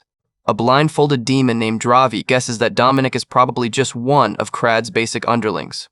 A demon girl named Stacy starts throwing a massive temper tantrum, screaming at Dravi to get his dirty feathers away from her. As Stacy and Dravi continue to bicker, Dominic is greeted by another high-ranking demon named Kral Tempest, who asks if Dominic knows what Crad is planning. Suddenly, a dark energy surges through the room, completely startling the group. Kral tells Dominic to relax and just call him Kral, while Dominic admits he has not been told a single thing about today's gathering. Kral yawns, muttering that their master never changes before deciding to head into the main hall first. But before he walks away, he offers to give Dominic a helpful little tip about who else is coming. Kral mentions that on his way to the castle, he spotted the legendary Lord Catenaccio and Lord Distal. Dominic is left standing in absolute shock as Kral walks away. Hearing those names, Dominic realizes this is not a casual gathering. Crad has summoned the absolute highest-ranking demons in the entire realm. Suddenly, he hears Roko's voice crying out in distress from the main hall. He rushes in to find the second-ranked Dragon Empress Asala, squishing Roko's cheeks and squealing about how adorable she is. Asala spots Dominic and cheerily asks if Crad has been doing well lately. She pouts, complaining that Crad never contacts her, and she has been living in complete ignorance of his whereabouts. Dominic points out she could easily find out if she actually showed up whenever Crad sends out an official summons. Suddenly, the first-ranked demon Bait steps forward, coldly asking Asila why she always ignores the Demon King's summons. Bait's massive, gray-skinned frame looms over her, radiating a heavy pressure. Asila cheerfully responds that she ignores them simply because they are a massive pain, which Bait warns is nothing to be proud of. She laughs and accuses Bait of picking on her, before grabbing Roko and asking her to show the way to the gathering spot. Dominic is sweating, admitting he was never told about a gathering spot, while Roko screams in panic, asking if he forgot his own schedule. Another bearded demon walks up, greeting Dominic and complaining that Crad pestered everyone to attend without explaining a single thing. He notes that even the demons who normally stay hidden have shown up today, and asks Dominic what the meeting is actually about. Dominic can only stand there with a completely blank, soulless face as the pressure mounts. The bearded demon looks sweaty, asking if the head butler is seriously just as clueless as the rest of them. Dominic panics internally but tries to keep his composure, deciding to gather all the guests near the spiral staircase area for now. He looks at the crowd, realizing Bait was absolutely right. The room is filled with legendary figures who normally never show their faces. The grand spiral staircase is packed with the most powerful and bizarre demons in existence. Roko whispers to Dominic, pointing out that while he claimed there are 100 ranked demons, only 11 people have actually shown up. Dominic looks incredibly pale as she questions his math. He explains that Crad has not issued a proper summons in years, spending all his time writing his matchmaker scenarios, so getting 11 high-ranking demons to show up is actually a miracle. Roko is completely flabbergasted, screaming in disbelief that he actually considers this tiny turnout a success. Dominic tells her that she is from the outskirts, so she does not understand Crad's history, and offers to tell her an ancient legend while they wait. Thousands of years ago, on the border splitting the human world and the demon realm, a mysterious and terrifying abyss suddenly appeared. The pitch-black void came from an unknown source and began to expand rapidly. The abyss devoured everything it touched, swallowing humans and demons alike without leaving a single trace. Anything that fell into the dark void vanished forever. Both worlds fell into a state of absolute panic, convinced that the end of the entire world had finally come. Just when everyone had completely given up hope and accepted their grim demise, a single warrior appeared. Crad stepped forward and did the impossible, completely swallowing the entire abyss into his own body to save the world. He stood victorious, holding the absolute power of the abyss in his hands. The incredible news of his victory quickly spread across both realms. While his triumph brought immense hope to the demons, it plunged the human world into a brand new state of absolute despair. For centuries, humans and demons had been locked in a perfectly balanced war, but Crad now held the power to easily destroy that balance. Naturally, Crad easily ascended to the throne of the Demon King. Everyone assumed he would immediately launch an invasion to conquer the human realm. It seemed like the obvious and inevitable ending to the story, but then Crad did something completely unexpected. When his generals urged him to rule the humans, Crad simply laughed and told them to do it themselves, because he found the whole thing incredibly boring. The legendary Demon King had absolutely zero interest in ruling the human world. For Crad, the only thing that mattered was finding a worthy rival who could actually challenge his immense power. Dissatisfied demons who wanted to conquer the humans began to challenge him for the throne one by one. But of course, not a single warrior could stand against Crad's abyss power. Realizing they could not win, the rebels decided to change their tactics. They began to protest, demanding that he share the ownership of the abyss with the rest of the demon realm. Crad actually agreed, handing out small fragments of the abyss to anyone who claimed ownership as a test of their strength. But the power was far too volatile, and every single demon who accepted a fragment instantly vanished on the spot without a trace.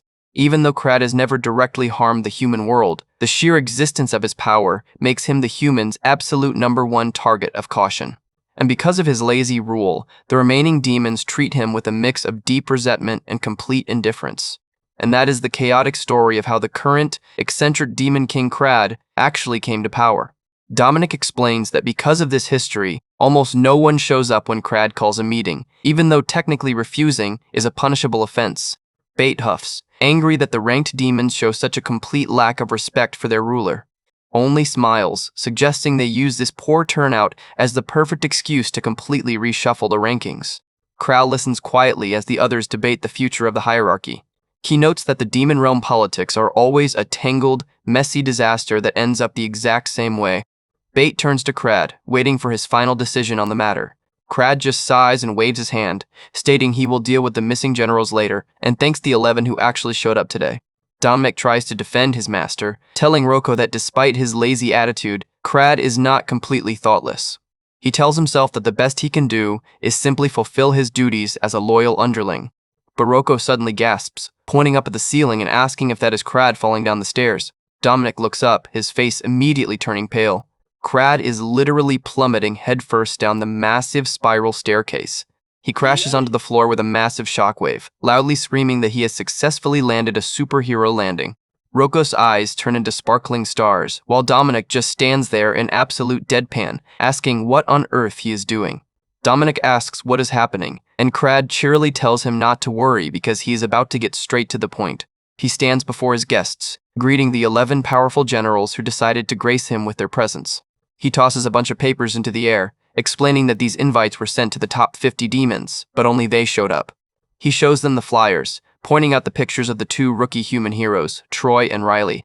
He describes them as comets who have recently taken the human world by storm. He announces that he's offering everyone in the room the chance to participate in a grand, legendary trial. He gives a wicked, wide grin, announcing that any demon who successfully captures Troy and Riley will be rewarded with his absolute obedience. The entire room instantly erupts into a state of absolute, chaotic shock at the insane reward. Dominic stands completely frozen, his brain failing to process his master's stupidity. Roko nervously asks Dominic if she just misheard that, hoping she is dreaming. Dominic stands with a completely blank, soulless face, officially realizing that his master is indeed completely, 100% thoughtless. Crad stands before his generals, offering them a unique chance to take on a trial. If they are confident enough, all they have to do is capture Troy and Riley. The entire room of elite generals is completely stunned by this unexpected proposition. Dominic reflects on the moments before his master set his grand plan in motion, recalling how he promised to follow him no matter how rough things got. He steels himself for the difficult path ahead, though he definitely did not sign up for this massive level of stress. Looking back, Dominic seriously wonders if he took a wrong turn somewhere in life, since he is already too deep in with no way to turn back. The generals immediately start bickering over the details, wondering if capturing the 2 rookie heroes really means they get to command the Demon King himself. Only arrogantly shuts down the lower-ranked demons, telling them to step aside while he demands answers from the Demon King directly. He demands to know what Crad is thinking, but before he can finish, someone dares to interrupt his speech. It is the rock demon Terra, who steps up and calls him a complete disgrace to the entire demon realm. Only is highly irritated that a lower-ranked rock monster is trying to pick a fight with him. He threatens to turn Terra into a pile of rubble and bury him under his own rocks. One of the lower-ranked demons frantically calls for Mr. Catenaccio to step in and stop the bickering. Catenaccio wonders why they are asking him to intervene, casually admitting that he actually agrees with Only's points. He flatly states that everyone here is far too weak for this trial, then suggests that Raber should be a good sport and step aside too. Raber is not happy about being called weak, giving Catenaccio a cold, silent stare. His irritation peaks as he demands to know what Catenaccio just said. He is ready to tear Catenaccio apart for that insult. Catenaccio calmly warns him that he will only give him one chance to take those words back and apologize. Freiren steps in, demanding that Catenaccio apologize to his little brother right now. The other guests watch in disbelief, noting that the demons are working together even worse than they usually do. Drabi and Stacy casually commentate, feeling surprisingly civil compared to this circus. They share a rare moment of peace, but we all know it will not last long. Right on cue, Stacy snaps and smacks Dravi, complaining about why they keep ending up in the same shot together. Dravi is completely bewildered by her sudden violence, while she continues her rant. Kral Tempest looks on with deep disappointment, muttering about how the average demon rank is an absolute disaster. Kral asks the Demon King why he is not stopping the brawling, and Crad casually laughs it off, saying he could not even if he wanted to. Bate finally steps in with his imposing presence, shouting at them to stop acting so shamelessly in front of their king. He demands order, but his authority is immediately undermined by a sudden arrival. Bate frantically calls out to Asila as she eagerly runs forward to mediate the situation herself. Kral decides this is the perfect time to make a quick exit, promising to return in 3 minutes, while Asila steps into the ring. Dominic tells his subordinate to cover Roko, while the pink-haired demon girl looks around in confusion. Dominic gently asks Roko to hold out her hand for a moment. Roko is completely caught off guard, blushing furiously as she reaches out. She wonders why his hand feels so warm and cozy, but Dominic tells her not to panic about what is about to happen next. He tells her to hold her breath on his signal as he begins to count to 3. Meanwhile, Asila steps forward, smiling cheerfully as she counts down. She completes the countdown with a gentle smile. She calls out to everyone in the room with absolute cheerfulness.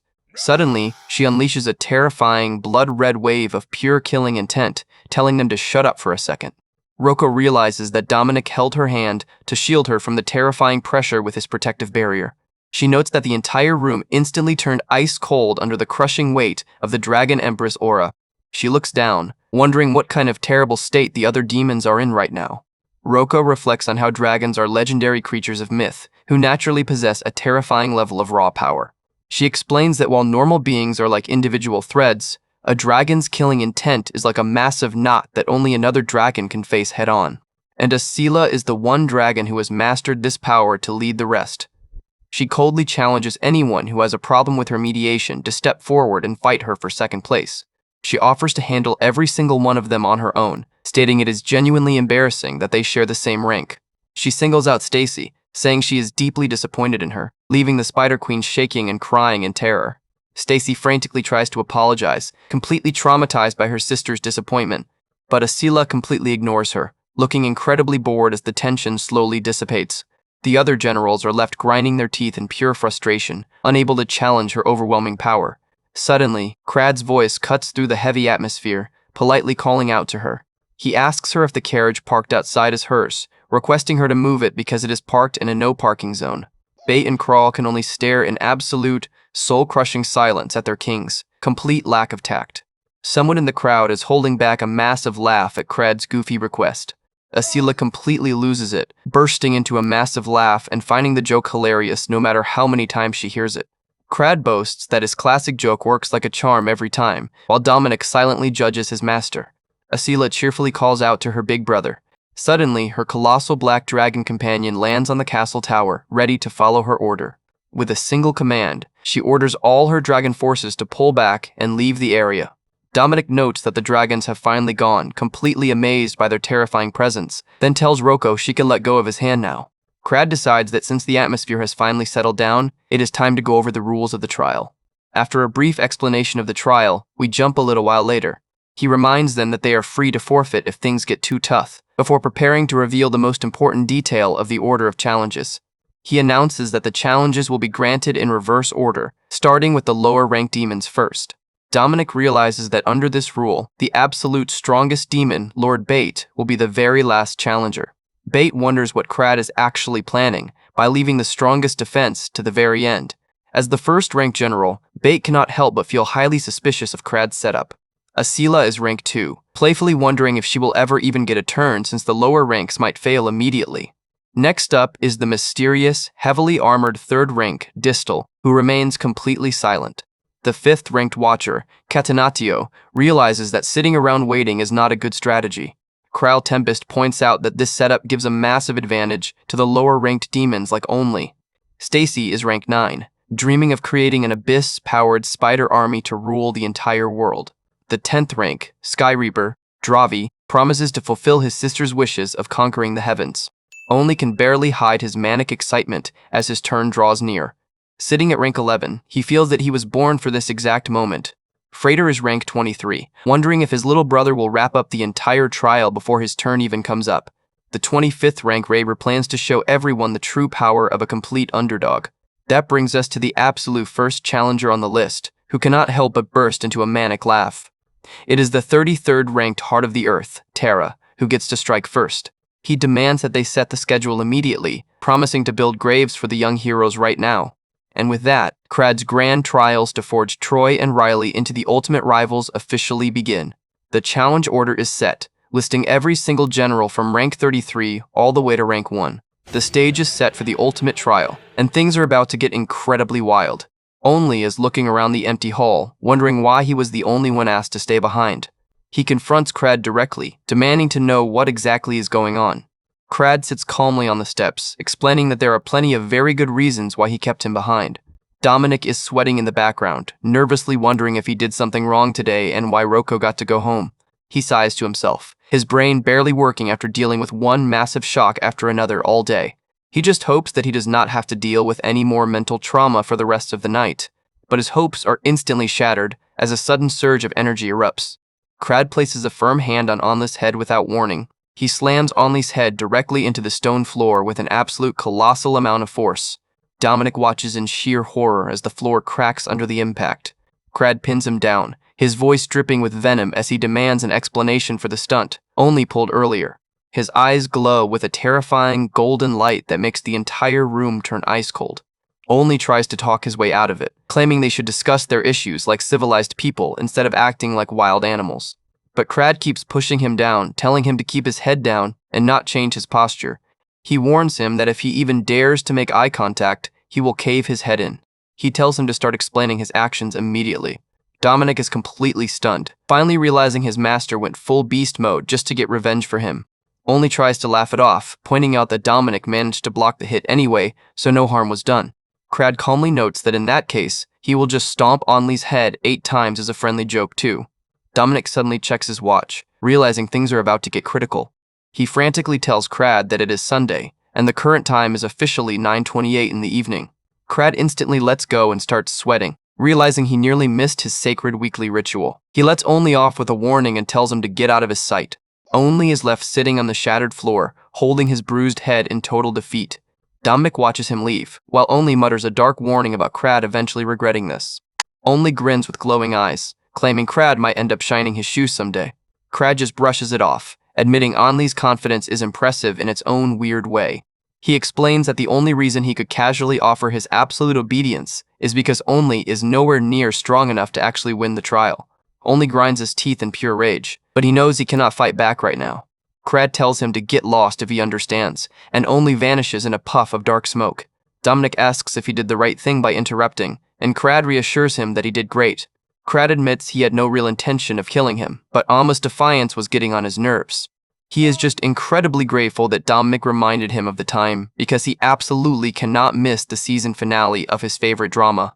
He opens his tablet, ranting that if the writer dares to give the story a sad ending, he will show them what a real tragedy looks like. Dominic just asks if he actually planned the trial schedule. Crad has a massive sweat drop, claiming of course he thought through all the details. He suddenly places a heavy hand on Dominic's shoulder, asking when the first trial should begin. Dominic can only stare back with a blank look as his master gives him a goofy smile. He realizes Crad completely forgot to make a schedule, leaving them to improvise everything on the spot. We cut to the Human Patrol headquarters, where the supervisor is assigning the next shift. He explains that there is a report of a demon appearing in the Rocky Mountains, and he needs their most capable rookies for the job. He looks at Troy and Riley asking for their generous cooperation since sending green rookies would be a total disaster. Riley goes completely red, her heart racing as she realizes she is being assigned to a solo patrol shift with Troy. Troy cheerfully accepts the assignment, asking Riley if she is ready to head out. Back in the shadows, Dominic grumbles about his crazy master, realizing Crad must have manipulated the patrol schedules to force them together. They arrive at the Rocky Mountain Pass, and Troy notes that the area is incredibly isolated from the main village. He wonders why anyone would come all the way out here to report a demon, noting they are completely alone. Riley is sweating bullets, completely unable to focus on the mission because she is so conscious of being alone with him. Troy turns to her, noticing her red face and asking if she is running a sudden fever. He reaches out his hand to check her temperature, completely unaware of the mental chaos he is causing. Riley goes full panic mode, screaming inside that she cannot let him touch her forehead because she is too embarrassed. Troy pulls back in surprise, apologizing for crossing her boundaries. Riley turns her back, internally crying because she did not mean to react so harshly. Troy smiles sheepishly, holding his hands up and asking if she has finally managed to calm down a bit. But Troy notes that there is definitely something weird about her behavior today. He figures her body is just not cooperating because she is feeling unwell. Her inner energy is completely disrupted by her racing emotions, leaving her defense totally compromised. Because of her distraction, her basic senses are completely dulled, making her unable to feel the approach of real danger. Suddenly, Troy's eyes widen as he senses a massive spike of energy nearby.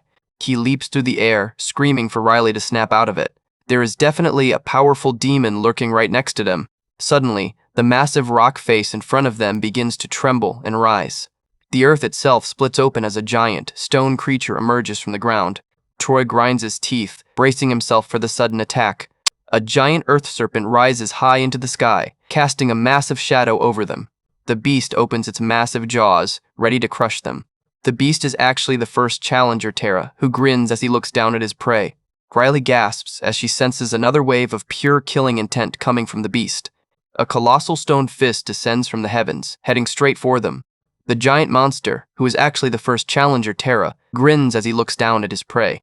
He notes that despite putting a valuable reward on the line, Crad actually picked a perfect, secluded location for this trial. He admits that while the setup feels a bit anticlimactic, he has zero intention of going back on his word. He claims that this trial will definitely not end as easily as they think. His single yellow eye glows with madness as he looms over the rookies. Riley draws her sword, her eyes glowing blue as she prepares to face the giant beast. She warns the demon to get Troy back in front of her right now. But Terra just laughs, claiming he has no idea who Troy is. He points out the absolute first rule of the Demon King trial, stating they cannot leak any details to the targets. As giant boulders float in the air behind him, Terra declares that once they stepped into his territory, they became nothing but his helpless prey. The human military commander firmly declares that they will not be sending any backup to where Troy and Riley are currently fighting. The soldiers are completely panicking, arguing that the demon that appeared is incomparably stronger than anything they have faced before. But the commander coldly asks if they consider sending more soldiers into a useless sacrifice to be a better option. He points out that the hero who first encountered the demon is already in a critical state, and everyone knows who actually resolved the previous threats. The soldiers whisper among themselves, completely unable to understand his harsh logic. The commander barks that he will take full responsibility for the outcome, ordering them to simply follow commands. Back in his dark room, Dominic explains that his memory manipulation spell on the commander has worked perfectly. The human backup has been blocked, and the commander will think it was his own decision when he wakes up. Crad is absolutely thrilled, wearing his three-dimensional glasses and eating popcorn while praising Dominic as his absolute ace. They watch the live broadcast as Riley and Terra clash, and Crad notes that the fighters are talking way too much for a life-or-death battle. Dominic is sweating, wishing they had subtitles so he could understand what they are saying. The epic show continues as the two powerful forces prepare for their next clash. Riley leaps back gracefully, calmly noting that her opponent possesses decent skills. She stares at the giant stone monster, keeping her focus sharp. Terra launches a massive stone fist down, mocking her and asking how long she can possibly hold out. Riley easily evades the heavy blow, sliding across the dirt in a storm of dust. The impact shatters the rocky ground, but she remains completely untouched. She takes a deep, calm breath to prepare her next spell. She activates her ink realm, gathering her dark energy. She unleashes her second major technique, the spread stroke. 3 powerful ink blades shoot out in different directions simultaneously. Terra is surprised to see a single attack split into 3 directions, while Crad immediately recognizes the advanced technique. He adjusts his glasses, completely amazed by her level of talent. He wonders if this incredible precision can simply be called the territory of natural talent. Riley glares at her opponent, demanding that he bring Troy back to her immediately. Terra laughs, asking if she is talking about the foolish hero who got caught in the ambush earlier.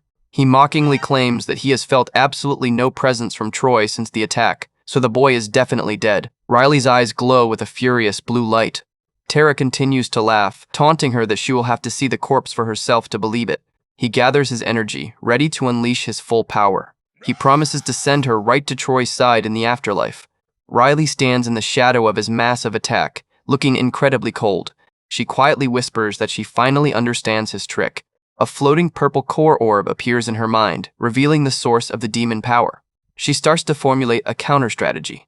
Back in the spectator's room, Crad continues to munch on his popcorn, completely engrossed in the fight. He praises her scary level of intuition, noting she has already found the core.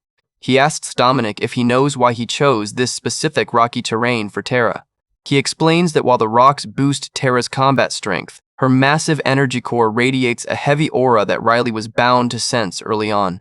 He notes that her weak point is incredibly obvious, and Riley only needed to figure out how to reach it. In their brief exchange, Riley successfully found the weakness hidden inside Terra's strength. Once Terra loses any ground, it is practically over for her. Riley finds the weakness hidden inside Terra's strength. Terra looks completely stunned as her defenses start to crumble. Riley deploys her spread stroke to block his vision. A dark sphere of ink wraps around them, completely cutting off the light. A massive blast of energy erupts within the darkness. Tara grunts, stating that trying to hide in the dark is completely useless against her earth-sensing abilities. Tara looks confused, wondering what kind of trick Riley is playing. 3 ink spheres float around the giant beast. Riley has scattered her ink blades as a clever misdirection. Tara laughs, asking if she seriously thinks these cheap tricks will save her. She boasts that her strategy is completely useless against him. But Crad notes that Tara's core is her actual downfall. The surrounding earth acts as Tara's life force sensor, revealing any creature that steps on the ground. She knows Riley is hiding in the smokescreen, but believes she can track her easily. She prepares to crush all her illusions at once, claiming this is the end. A colossal stone fist slams down, shattering the ground. Tara smiles, believing she has finally proven her worth. But Riley suddenly appears right behind Tara's neck. Tara gasps as she realizes she has been completely tricked by an illusion. She cannot comprehend how Riley managed to close the distance without her earth sensors detecting her. Riley's judgment was cold and clear as she analyzed the situation. She realized that Tara only detects objects touching the ground. By utilizing her spread stroke, Riley managed to glide across the air blades without ever touching the earth. She completely bypassed Tara's life force sensing. She temporarily suppressed her own presence while infusing a tiny bit of energy into her sword. The moment Tara tracked the energy-infused sword, Riley set her real plan in motion. Dominic is amazed, asking how she closed the distance, and Crad admits the camera could barely track her speed. He explains that she suppressed her presence and literally rode the scattered ink blades through the air to close in. Riley leaps from blade to blade, completely airborne to avoid touching the ground. Tara is sweating profusely as she realizes she has been completely outsmarted. She tries to grab her, calling her stupid for leaving her sword behind in the decoy. But Riley simply smiles as her hand reaches out. With a flash of light, she summons her sword directly back into her hand, piercing Tara's core. Crad is cheering, amazed that she can recall her weapon from a distance. The blade pierces deep, making Tara scream in absolute agony. Tara realizes too late that her instinct to avoid close-range combat was entirely correct.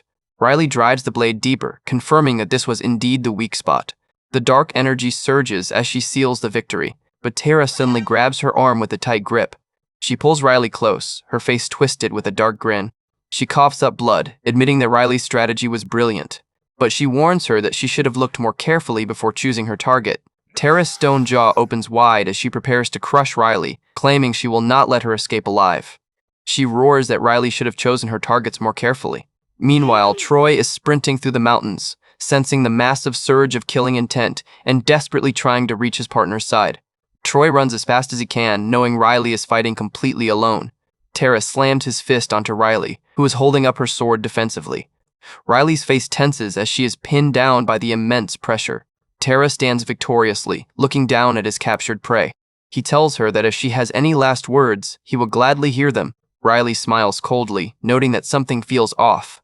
Tara looks surprised as Riley points out his obvious stalling tactics. Riley explains that Tara is simply trying to buy time to recharge her compression power. She notes that the rocky terrain only provides temporary compression force.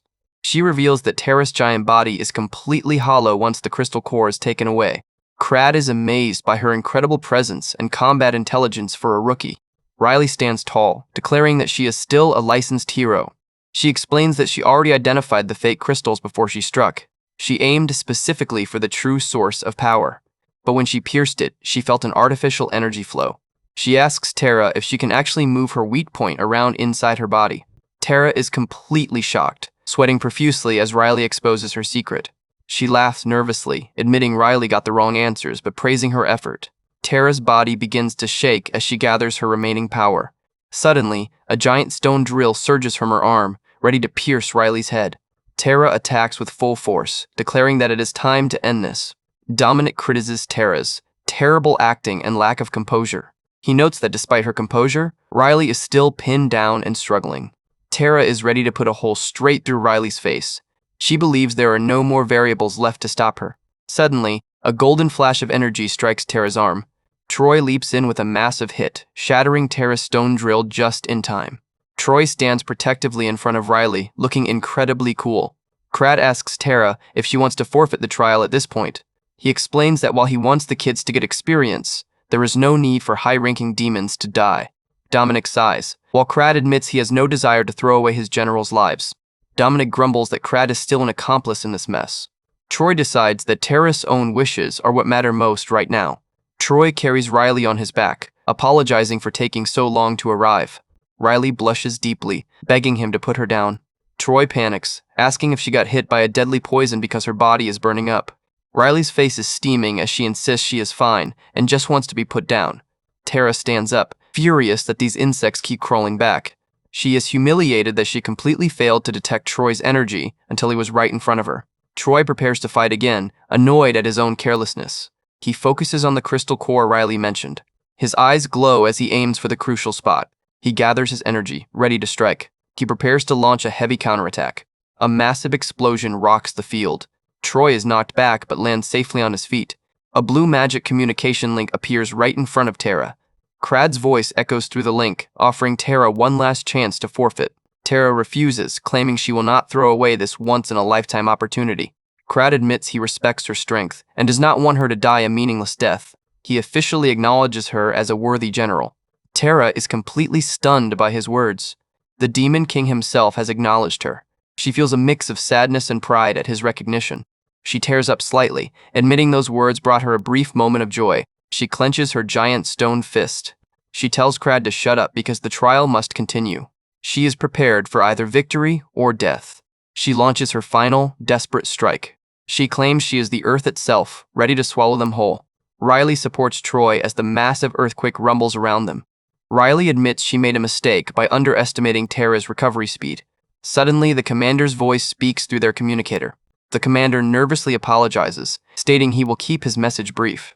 The forest background remains quiet during the call. Troy is relieved to hear the commander's voice, glad that nothing bad happened to the backup. The commander tells them to request backup immediately if they need it. But Riley's eyes widen as the ground starts to split open. The reception goes completely unstable as the Rocky Mountain splits. Riley looks up in total shock as a massive shadow looms. Back at headquarters, the connection suddenly cuts out. The supervisor demands that they pull up the surveillance footage immediately. The soldiers are horrified, wondering if the Demon King has actually appeared in person. Crad sighs, noting that he clearly tried to warn them. Dominic admits the fight is quite spectacular for a final desperate stand. Crad asks Dominic to frame the camera angle from the widest possible distance. He explains the concept of an extreme, long shot. It is a filming technique used to show the massive scale of the environment. He continues to lecture Dominic on proper cinematography. He shows an example of the wide shot on his screen. The scale of the battle looks absolutely massive. Tara gathers her final, colossal amount of stone power.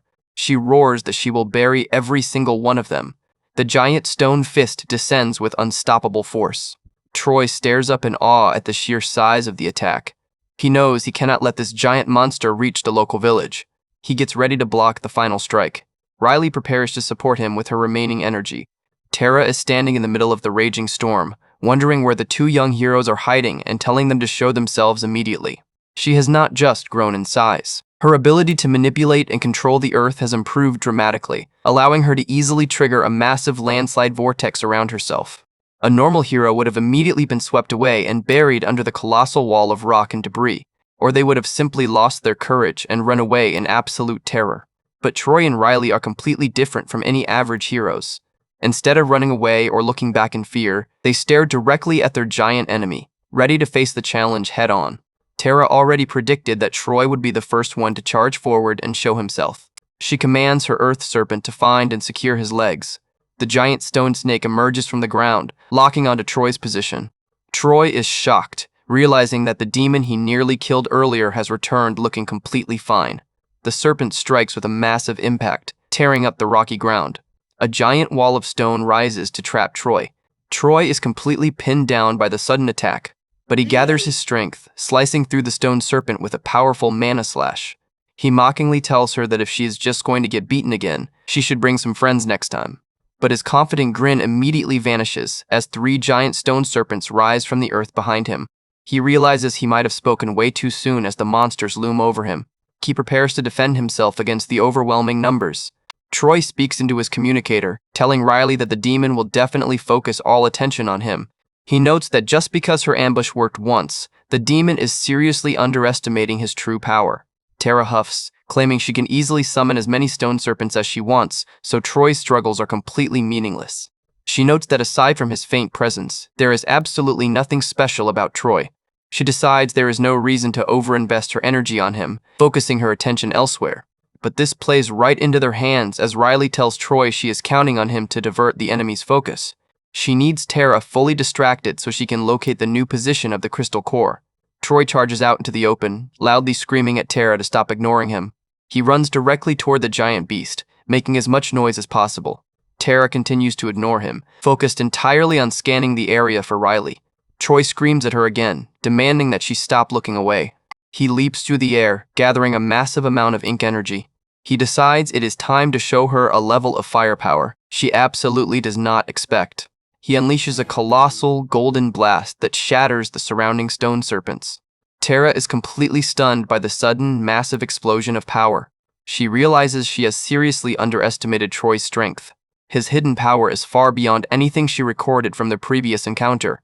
Troy lands another clean hit, completely disrupting her focus. Another massive wave of ink strikes her stone armor. She realizes that Troy is deliberately trying to drag her attention away. She has to make a choice between dealing with Troy or searching for Riley. She notes that if she continues to ignore Troy, his heavy pressure will eventually break her defenses. She tenses up, feeling the pressure mount. But then she realizes that no matter which option she chooses, the overall outcome remains the same. She decides to present a massive problem of her own to the two heroes. She gathers her earth magic, focusing it on a giant boulder. She hurls the colossal boulder directly toward the nearby village. Troy gasps in horror, realizing the giant rock will destroy the village if it lands. He instantly sprints back, screaming that he will stop it. He gathers all his remaining ink energy to form a massive shield. He pushes his power to the absolute limit. He braces for impact as the giant boulder crashes down on him. He screams in pain as the heavy weight of the rock presses down on him. He barely manages to stop the boulder, but his arms are completely shattered from the impact. He collapses to his knees, completely exhausted and unable to move. Tara stands over him with a dark grin, mockingly asking what a hero can possibly do without a sword. She raises her massive stone arm to finish him off. But Riley suddenly appears right behind her, her eyes glowing with pure, terrifying rage. She has already bypassed Tara's defenses, her sword pointed directly at the demon's neck. She asks Tara how she likes having her own tactics used against her. She notes that she did not even have to use much power to deal with the troublesome giant. She claims that given the situation, this was the absolute best move she could make. Tara is completely shocked, unable to believe her stone armor is crumbling from a simple slash. She gasps, realizing her crystal core has been pierced. Riley demands to know if she still wants to try and send Troy flying. She looks back with a terrifyingly dark face, warning Tara that she is about to send her head flying instead. Tara grinds her teeth, realizing Riley has completely outsmarted her. The giant stone beast begins to crumble under the intense pressure of Riley's blade. Crad is watching the entire scene with a massive grin, absolutely thrilled by her perfect combat intelligence. He notes that Riley has successfully bypassed the demon's ultimate defense. We get a quick flashback of Blay suddenly launching into a random, enthusiastic lecture about the nervous system during their training. Troy is completely sweating, asking why she is suddenly explaining biology in the middle of a sword spar. But before he can even finish his sentence, Blay casually throws a sharp ink knife directly at his face. Troy barely manages to dodge, screaming that he seriously cannot believe she did that because it almost took his eye out. Blay smiles, pointing out that Riley had zero trouble catching her throwing knives and telling Troy to do better next time.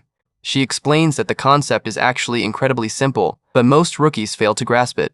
She explains that when Troy's body reacted instantly to the danger, his nervous system and inner energy worked together before he could even think. She turns to Riley, asking her if anything specific stood out about Troy's reflexive movements just now. Riley freezes, her mind instantly flashing back to the exact second Troy dodged the knife. She blushes intensely, stuttering that she noticed Troy gave her a very cute, accidental wink right as he dodged the blade. Troy is completely clueless, wondering if Riley actually noticed his clumsy movements. He is amazed to realize that she was skilled enough to easily catch the knives while keeping an eye on him. Riley covers her face, blushing as she remembers that because Troy reacted so instantly, she got to see a lucky wink moment. Blay explains that Troy's reflexive blink is the key to mastering his energy flow. She smirks, noting that Riley is a tactical genius who can figure out 10 things just by being shown one. Riley stares at her glowing sword, realizing how useful this lesson actually is. She gathers her energy, preparing her next strike. Back in the present, Terra is preparing to throw another giant boulder toward the village, forcing the heroes to react. But Terra is completely shocked to see Riley ignoring the attack entirely. She screams, asking if Riley seriously does not care about what happens to the innocent civilians. But Riley is ignoring the dilemma entirely, running straight toward Terra because she knows the real answer is right in front of her. Terra realizes too late that Riley is aiming for a direct strike on her core. With a sudden flash, Riley swaps her position in the blink of an eye. Terra is completely flabbergasted, unable to believe her opponent reacted so quickly to her surprise attack. She realizes that even under Troy's relentless assault, Riley never once lowered her guard. She realizes in horror that Riley must have figured out the exact location of her weak point. She looks down, seeing the glowing energy around her core. Riley is using the exact same sword style that drove Terra into a corner earlier. Her blade is laced with a highly concentrated sword aura, taking full advantage of Terra's unstable mental state. As the dark aura swirls around Riley's sword, she prepares to end the trial once and for all. While Troy keeps up his relentless barrage, Riley prepares for the final blow. Terra tries to hide her panic, but she is completely cornered. She desperately tries to defend her chest, but her frightened movements only make her target more obvious. Riley steps forward, her dark silhouette glowing with a powerful purple energy. She tells Terra that she has officially found her weak spot. Terra screams in panic, desperately calling for her stone snakes to stop her. But Riley is far too quick, her blade slicing through the demon's chest in a flash of light. With a final devastating blow, she shatters the golden core. A massive explosion of energy rips through the giant monster's rock armor. Terra screams in agony, unable to believe she is being defeated by a human. Her stone body begins to crumble and crack under the intense pressure of the sword. The golden light bursts out as her armor completely falls apart. Terra lies defeated on the ground, coughing up blood and gasping for air. She tries to stand, but realizes her body is completely frozen and refuses to move. Riley is also completely exhausted, leaning on her sword and panting heavily. She notes that if she had just a little more strength, she could have finished the core, but her stamina has completely hit rock bottom. Terra laughs weakly, stating that in a drawn-out fight, a human's stamina is bound to fail, claiming this is finally the end. She prepares to use her remaining energy to crush the defenseless hero. She looms over Riley, telling her to prepare for her demise.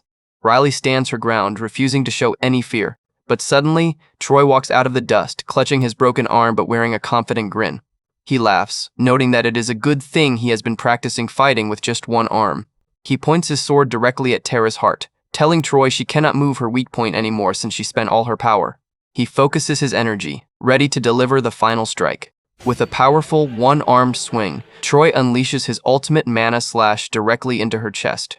Terra's stone armor completely shatters into dust under the colossal impact. As her consciousness fades, she wonders if she was really nothing more than a fake. She remembers her past meeting with Catenaccio, where she begged him for a new name. Catenaccio had scolded her, telling her to save her whining until she climbed higher in the demon rankings. But he had promised her that if she could show him a strength worthy of respect, he would grant her wish. He promised to become her garlic and mugwort to guide her growth. He promised to think of a new name for her in the meantime. The first trial of the Demon King has officially concluded with her defeat. Terra's stone body collapses completely, yielding to her fate. The official announcement confirms that Troy and Riley have emerged victorious. A lot of time has passed since Terra's defeat, and Troy and Riley have taken a short break to recover from their heavy injuries. Troy is pleading with his doctor, asking if he is seriously not allowed to do any light exercises during his recovery. The doctor firmly tells him that absolute rest is the basic rule for healing, noting that Troy's injuries are way more severe than Riley's. Troy is left sitting in his hospital bed with a heavy cast, looking completely miserable and bored out of his mind. Once Riley finished healing up first, she immediately returned to her active hero duties. In a distant forest, a terrified troll is sprinting for his life, screaming at his friends to run away from a massive threat. The trolls are completely panicking as they try to escape the forest. They scream that their allies are being wiped out, but they have no idea what is coming. They yell that they need to alert their leader about the powerful hero who just appeared. Suddenly, a dark purple slash cuts through the air, completely catching them off guard. The trolls look back in terror as they realize they cannot escape. A massive strike finishes off the fleeing monsters in an instant. Riley stands victorious, calmly reporting on her communicator that she has successfully cleared out all the trolls in her assigned sectors. She has been dispatched to support the Urbanos region, which has been struggling with a sudden spike in troll numbers. But even in the middle of her mission, she cannot help but space out, quietly admitting to herself that she really misses Troy. An officer from Urbanos named Harkin runs up to her, praising her for clearing the area and stating she is just as amazing as the rumors claim. Riley modestly downplays her success, stating she only managed to do it with the help of the other local heroes. Two local rookie heroes whisper among themselves, amazed that the legendary rookie who defeated a giant mountain demon is standing right in front of them. But a skeptical hero huffs, claiming he does not believe the rumors until he sees her strength with his own two eyes. He argues that she cannot possibly solve their massive troll infestation all on her own. The other rookie tells him he has a twisted way of thinking, pointing out that their squad was completely overwhelmed before she arrived. The skeptic ignores the comment, stating that if they want to solve this permanently, they need to target the source. He asks the group if anyone has mastered high-level flash magic to light up the dark. He turns to Riley, asking if she is really confident about his plan. Riley looks back with a calm, analytical expression, ready to find the real target. The biggest issue in Urbanos was that the troll numbers never decreased, no matter how many they defeated on the surface. But the actual solution to the problem was ridiculously simple. They stand at the entrance of a dark, ominous cave, and the skeptic nervously asks if they are really going to head inside. Riley tells him they will check the enemy strength first and retreat if things look too dangerous, but the skeptic is still sweating in fear. He points out that dozens of experienced heroes have already failed this hunt, and warns her that the cave trolls are much smarter than the ones on the surface. Riley notes that the cave is pitch black, giving the trolls a massive advantage since their night vision is highly developed. She warns him that if they use regular light, the intelligent monsters will immediately rush to snuff it out.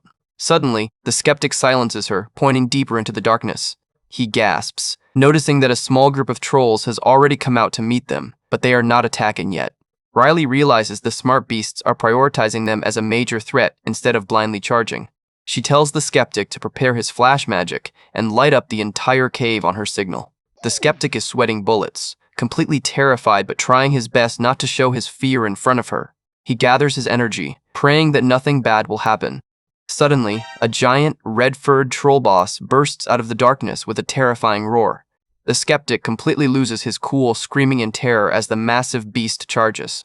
But Riley calmly steps forward, her sword glowing with a powerful blue light as she begins the subjugation. She charges into the horde with absolute confidence.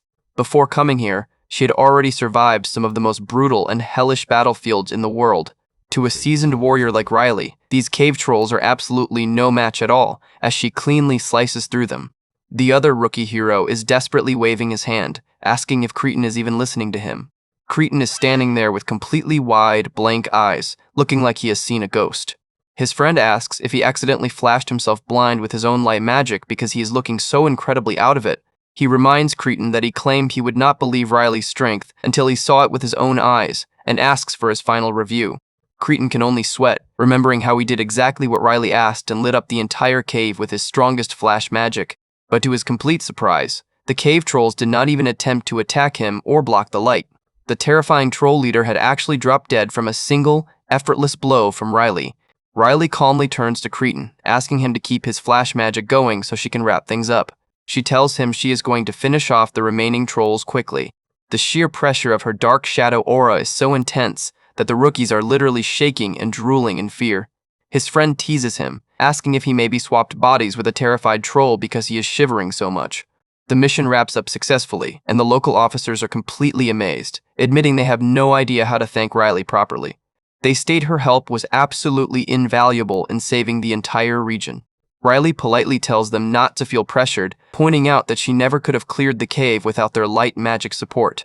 The commander mentions that since the main threat is finally dealt with, they can probably bump her return date up. Riley's eyes instantly light up with pure hope. He reassures her that since she carried the heaviest workload, she deserves to go home and get some well-earned rest. Riley quickly wraps up the call, thanking him for being so considerate. Alone in her room, she collapses onto her bed with a massive sigh, totally thrilled that she actually pulled off the mission. She stretches out happily to celebrate her early return. She figures she can probably head back the day after tomorrow, which is way faster than she initially thought. She lies back on her bed, happily planning to buy a nice souvenir for Troy and just spend her evening daydreaming about him. But suddenly, her communicator starts ringing and completely catches her off guard. She checks the screen and her heart literally skips a beat as she answers. It is actually Troy on the line, asking if she is still awake and apologizing just in case he woke her up. Riley goes into a full blushing panic, frantically waving her hands and stammering that she was definitely not sleeping. Troy smiles, admitting he just wanted to check in and see how she was doing. Riley finds this incredibly sweet. Troy mentions his master actually told him to call, but decides to drop that detail and just asks about her scheduled return next Tuesday. Riley excitedly informs him that her return date is getting bumped up since everything got resolved way faster than expected. Troy is completely amazed, asking how she managed to clear a massive troll nest in less than a single week. Riley blushes deep red, blurting out that she worked super fast just because she wanted to come home and see him. Troy is completely stunned by her blunt confession, while Dominic overhears the call and starts sweating, wondering if he just sensed a massive wave of romantic energy. Riley quickly searches her brain for literally any random topic to keep him on the line and somehow manages to keep Troy talking for another 30 minutes. After finally hanging up, Riley covers her face with her blanket, squealing that she got way too excited and did all the rambling. She rolls around on her bed, swimming in a mix of utter embarrassment and pure joy. She stares up at her ceiling lamp, thinking that hearing his voice was incredibly nice and hoping he calls her again tomorrow. But suddenly her communicator rings once more, and she immediately wonders if Troy is calling her back. She blushes furiously, answering the call with a racing heart. But nope, it is actually the local officer Harkin standing at her door. Riley instantly feels a wave of pure disappointment, though she immediately feels ashamed for acting like that. Riley politely welcomes him inside, while Harkin apologizes for visiting so late at night just to bring a special gift. He explains that because of her brave actions, his daughter can finally play safely in the forest again, and the little girl wanted to come thank her personally.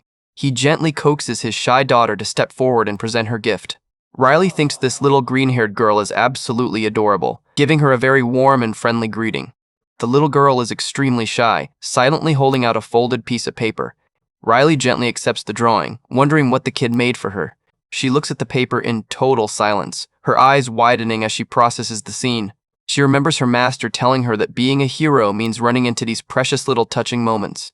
She stares at a drawing of her and Troy standing together as the ultimate protectors of the forest. The little girl shyly points to the back of the paper. Riley flips the paper over and notices the name Luna written out in beautiful letters. Riley smiles warmly, completely touched by the incredibly sweet gesture. She gently thanks Luna for the beautiful gift, telling her it was absolutely wonderful to meet her. She holds her hands up to express her gratitude in her own special, warm way. She bids them a fond farewell, feeling all her exhaustion just completely vanish into thin air. She recalls her master teaching her that everyone's inner energy has its own unique color. She remembers her master's advice, that if she ever sees a color too afraid to blend in, she needs to be the one to step close and let them mix.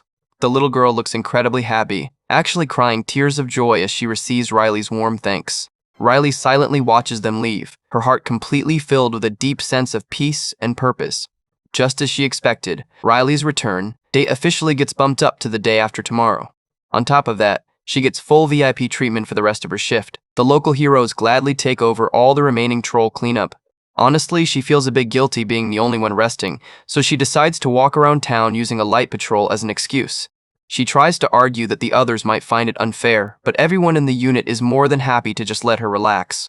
But no matter how much she thinks about it, she cannot help but wonder if what happened yesterday is the real reason she got the day off. She remembers the incredibly sweet moment when little Luna ran up and gave her a massive, warm hug. Riley smiled, promising on her absolute honor as a hero to keep their village safe. Harkin was completely amazed, asking her if she already knew sign language before she arrived. Riley explained that her master was also a legendary hero back in her active days. She told him how her master absolutely loved children and studied sign language just to communicate with a quiet kid at her post. So the lessons she learned back then simply popped back into her head the moment she met Luna. Harkin literally started weeping tears of gratitude, completely touched by her random act of kindness. He smiled through his tears, explaining that Luna has always looked up to heroes with a massive amount of admiration. But because she loved them so much, she always tried to keep her distance, which made Riley's simple gesture mean the absolute world to them. Riley sits quietly on a park bench, realizing there truly is not a single useless lesson in her master's teachings. She knows heroes are supposed to be treated with the utmost respect and honor, and honestly, she believes that is exactly how her master deserved to be treated too. Her mind suddenly flashes back to a deeply painful memory from her childhood. She remembers young Riley and Troy watching a crowd of angry adults screaming and literally throwing things at their master Blay. Young Riley was crying, completely unable to understand why these grown-ups were treating the coolest hero in the world like absolute garbage. She wanted to step in and defend her master, but young Troy held her back. Troy told her that Blay specifically ordered them to never get involved, reminding her that there was absolutely nothing little kids like them could do anyway. Riley tenses up, clearly still carrying those heavy, painful feelings from her past. Suddenly, this goofy guy named Rada pops up right next to her, noticing her troubled expression. Riley gives him a completely deadpan stare, asking who on earth he is and how he even managed to sneak up on her. Rada acts completely offended, asking how she can live in Urbanos and not know the premier romantic representative of the entire region. He introduces himself with a flashy grin, offering to help her solve absolutely whatever romantic problems are currently bothering her. Riley completely ignores his flashy introduction, but Rada immediately cuts straight to the chase. He asks if she wants him to teach her exactly how to get closer to the guy she likes, which instantly grabs her attention. This is technically off topic from her hero work, but it is a lesson she absolutely needs to hear right now. Rada asks if she has a crush on someone, and Riley's aggressively blushing face gives away her secret in about 2 seconds. He smiles, telling her that pulling off a few simple gestures is more than enough to completely win a guy over. Sometime later, Riley is sitting on the bench, looking completely dazed and blushing like crazy. She asks him if his cheesy advice will really help her get closer to Troy. Rata reassures her that these are the absolute basics of romance, but he warns her there is one very crucial detail she is completely ignoring. He points out that guys have the right to choose too, and if she does not make the first move, Troy might just end up with someone else entirely. Riley's brain instantly short-circuits. She realizes she has literally never considered that terrifying possibility even once in her entire life. She goes into a complete state of panic, suddenly imagining Troy hitting it off with some random shop girl while she is busy working. She is screaming in her mind, completely unable to accept the horrible thought of Troy being snatched up by someone else. Rada starts sweating, realizing she is an even bigger late bloomer than he originally thought, and quickly tells her to calm down. But suddenly, Harkin's voice cuts right through her romantic panic, loudly calling out her name. Riley snaps back to reality, noticing Harkin sprinting toward her in a state of complete panic. Harkin frantically asks if she has seen Luna, explaining his wife just called to say the little girl suddenly disappeared. Riley immediately jumps up to help him search, but a cold, terrifying voice suddenly cuts them off. A dark figure lurking on the roof tells them there is absolutely no need to go searching. It is the 25th ranked demon, Underdog Raber, and he is casually holding little Luna dangling by her collar. Luna whimpers in terror, completely helpless in his massive grasp. Riley's eyes glow with a terrifying, absolute fury. She barks at him to put the child down immediately if he wants to live to see tomorrow. Raber just chuckles, mockingly pointing out that since the kid cannot speak, kidnapping her was incredibly nice and easy. He looks down with a wicked grin, asking if Riley wants to see if the kid will stay perfectly silent all the way until her death. Riley screams in pure, raw rage, ready to completely obliterate this guy on the spot. But Crad's voice suddenly echoes through the magical communicator, telling Raber to knock it off. He strictly orders his subordinate to stop messing around and stick exactly to the script. Raber clicks his tongue in annoyance, but decides to just get straight to the point. He points his claw directly at Riley, casually calling her the white-haired lady. He officially challenges her to a one-on-one match, telling her to follow him to the designated battlefield if she ever wants to see the kid alive again. Riley stands perfectly ready, her cold eyes promising she is about to unleash absolute hell on this demon. Riley completely loses whatever composure she had left, practically screaming in pure, raw rage. But Crad's voice suddenly interrupts through the magic link, commanding Raber to cut the nonsense and actually stay on the script from this moment on. Raber clicks his tongue in total annoyance, grumbling that he will just get straight to the point. He points directly at the white-haired hero, officially challenging her to a high-stakes one-on-one duel. He warns her that if she wants the kid to live, she needs to follow him to his chosen battlefield right this second. We cut to Robert sitting in a dark room, holding Crad's dialogue script, and loudly complaining that his boss has absolutely zero talent for writing cool lines. He looks over at Dominic, asking if he seriously read this cringe-worthy dialogue, and actually thought it was completely fine. Dominic just casually sips his drink, suggesting that if Raber has a problem, he is more than welcome to complain directly to Crad. Raber huffs, stating he is only following this ridiculous script to make sure the trial remains somewhat fair. Dominic is highly skeptical. He points out that under normal circumstances, a demon officer would have to fight both heroes at once, but Crad is literally handing them special one-on-one match perks. Raber just chuckles, noting that this is exactly the kind of twisted fairness they need to make the whole show interesting. He mocks that if the deceased Tara heard about this from the afterlife, she would probably scream in frustration, but he admits he is definitely not going to turn down a helpful perk. Back in the present, Riley is standing tall with her sword, breathing heavily and looking highly exhausted from the chase.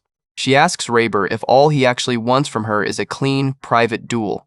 Raber casually holds little Luna, explaining that he knows all about Riley because she is the monster who effortlessly wiped out the entire troll cave. He admits that even though trolls are pretty dumb, clearing out their entire pack single-handedly is a legendary feat that immediately caught his eye. He states he just wants to cross blades with a truly powerful opponent under completely fair conditions. With a quick flick of his wrist, Raber casually tosses the little girl right back down to Riley, proving he is actually a demon of his word. Riley asks if all he wants is a duel, pointing out she does not even know who he is. Meanwhile, Raber admits to himself that her reflexes are way faster than he expected. Raber scoffs, asking how he could possibly ignore the human who just wiped out an entire troll nest. He notes again that dealing with their massive numbers is absolutely no joke. He explains that a pack of cave trolls is usually a massive pain to deal with, yet she managed to clear them all out single-handedly, which made her the perfect target. Riley is completely caught off guard as the demon continues to speak with this highly creepy, confident grin. He clarifies again that he wants a pure duel with absolutely zero outside interference, hoping to finally cross blades with a worthy opponent. And before she can even respond, Raber suddenly hurls the little girl back toward her. Riley immediately catches Luna in a protective hug, urgently asking if she is hurt anywhere. She breathes a massive sigh of relief, thanking her lucky stars that the little girl is completely unharmed. She gently hands Luna over to her father, telling Harkin to get out of there and take her to safety right now. Raber just smiles, telling her she better prepare herself because it is officially time to fight. Riley senses his intense pressure, instantly realizing his intelligence and power are on a completely different level from those cave trolls. She seriously wonders if she can actually win this. Up in the spectator room, Dominic is setting up the live broadcast while Crad excitedly watches the screens. Crad is literally squirming with joy, absolutely loving how perfectly everything is following his supposed masterpiece script. He happily announces it is officially time to begin screening number 2. Harkin cradles his crying daughter, desperately apologizing for not protecting her properly as they make their quick exit. Riley watches them leave, her eyes glowing with absolute, icy determination. She draws her dark ink blade, completely ready to begin the duel. She demands that he strictly keep his promise of a clean, one-on-one match. Raber smirks, claiming he is absolutely no coward before immediately launching into action. He moves with such blinding speed that Riley can barely track his silhouette with her naked eyes. Riley is completely startled. She realizes his speed is way too high to follow and decides she has to rely on sound alone.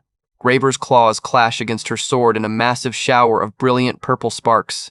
Raber laughs out loud, challenging her to show her true confidence and actually strike back. Riley is sweating bullets, wondering why on earth he is going all out from the very first second of the match. She tells herself that if this is his maximum speed, she can still handle it, but deep down, she feels like something is incredibly off.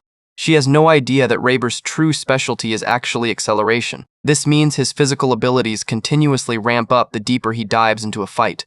He is a completely unique, one-of-a-kind demon famous for his unparalleled level of raw speed.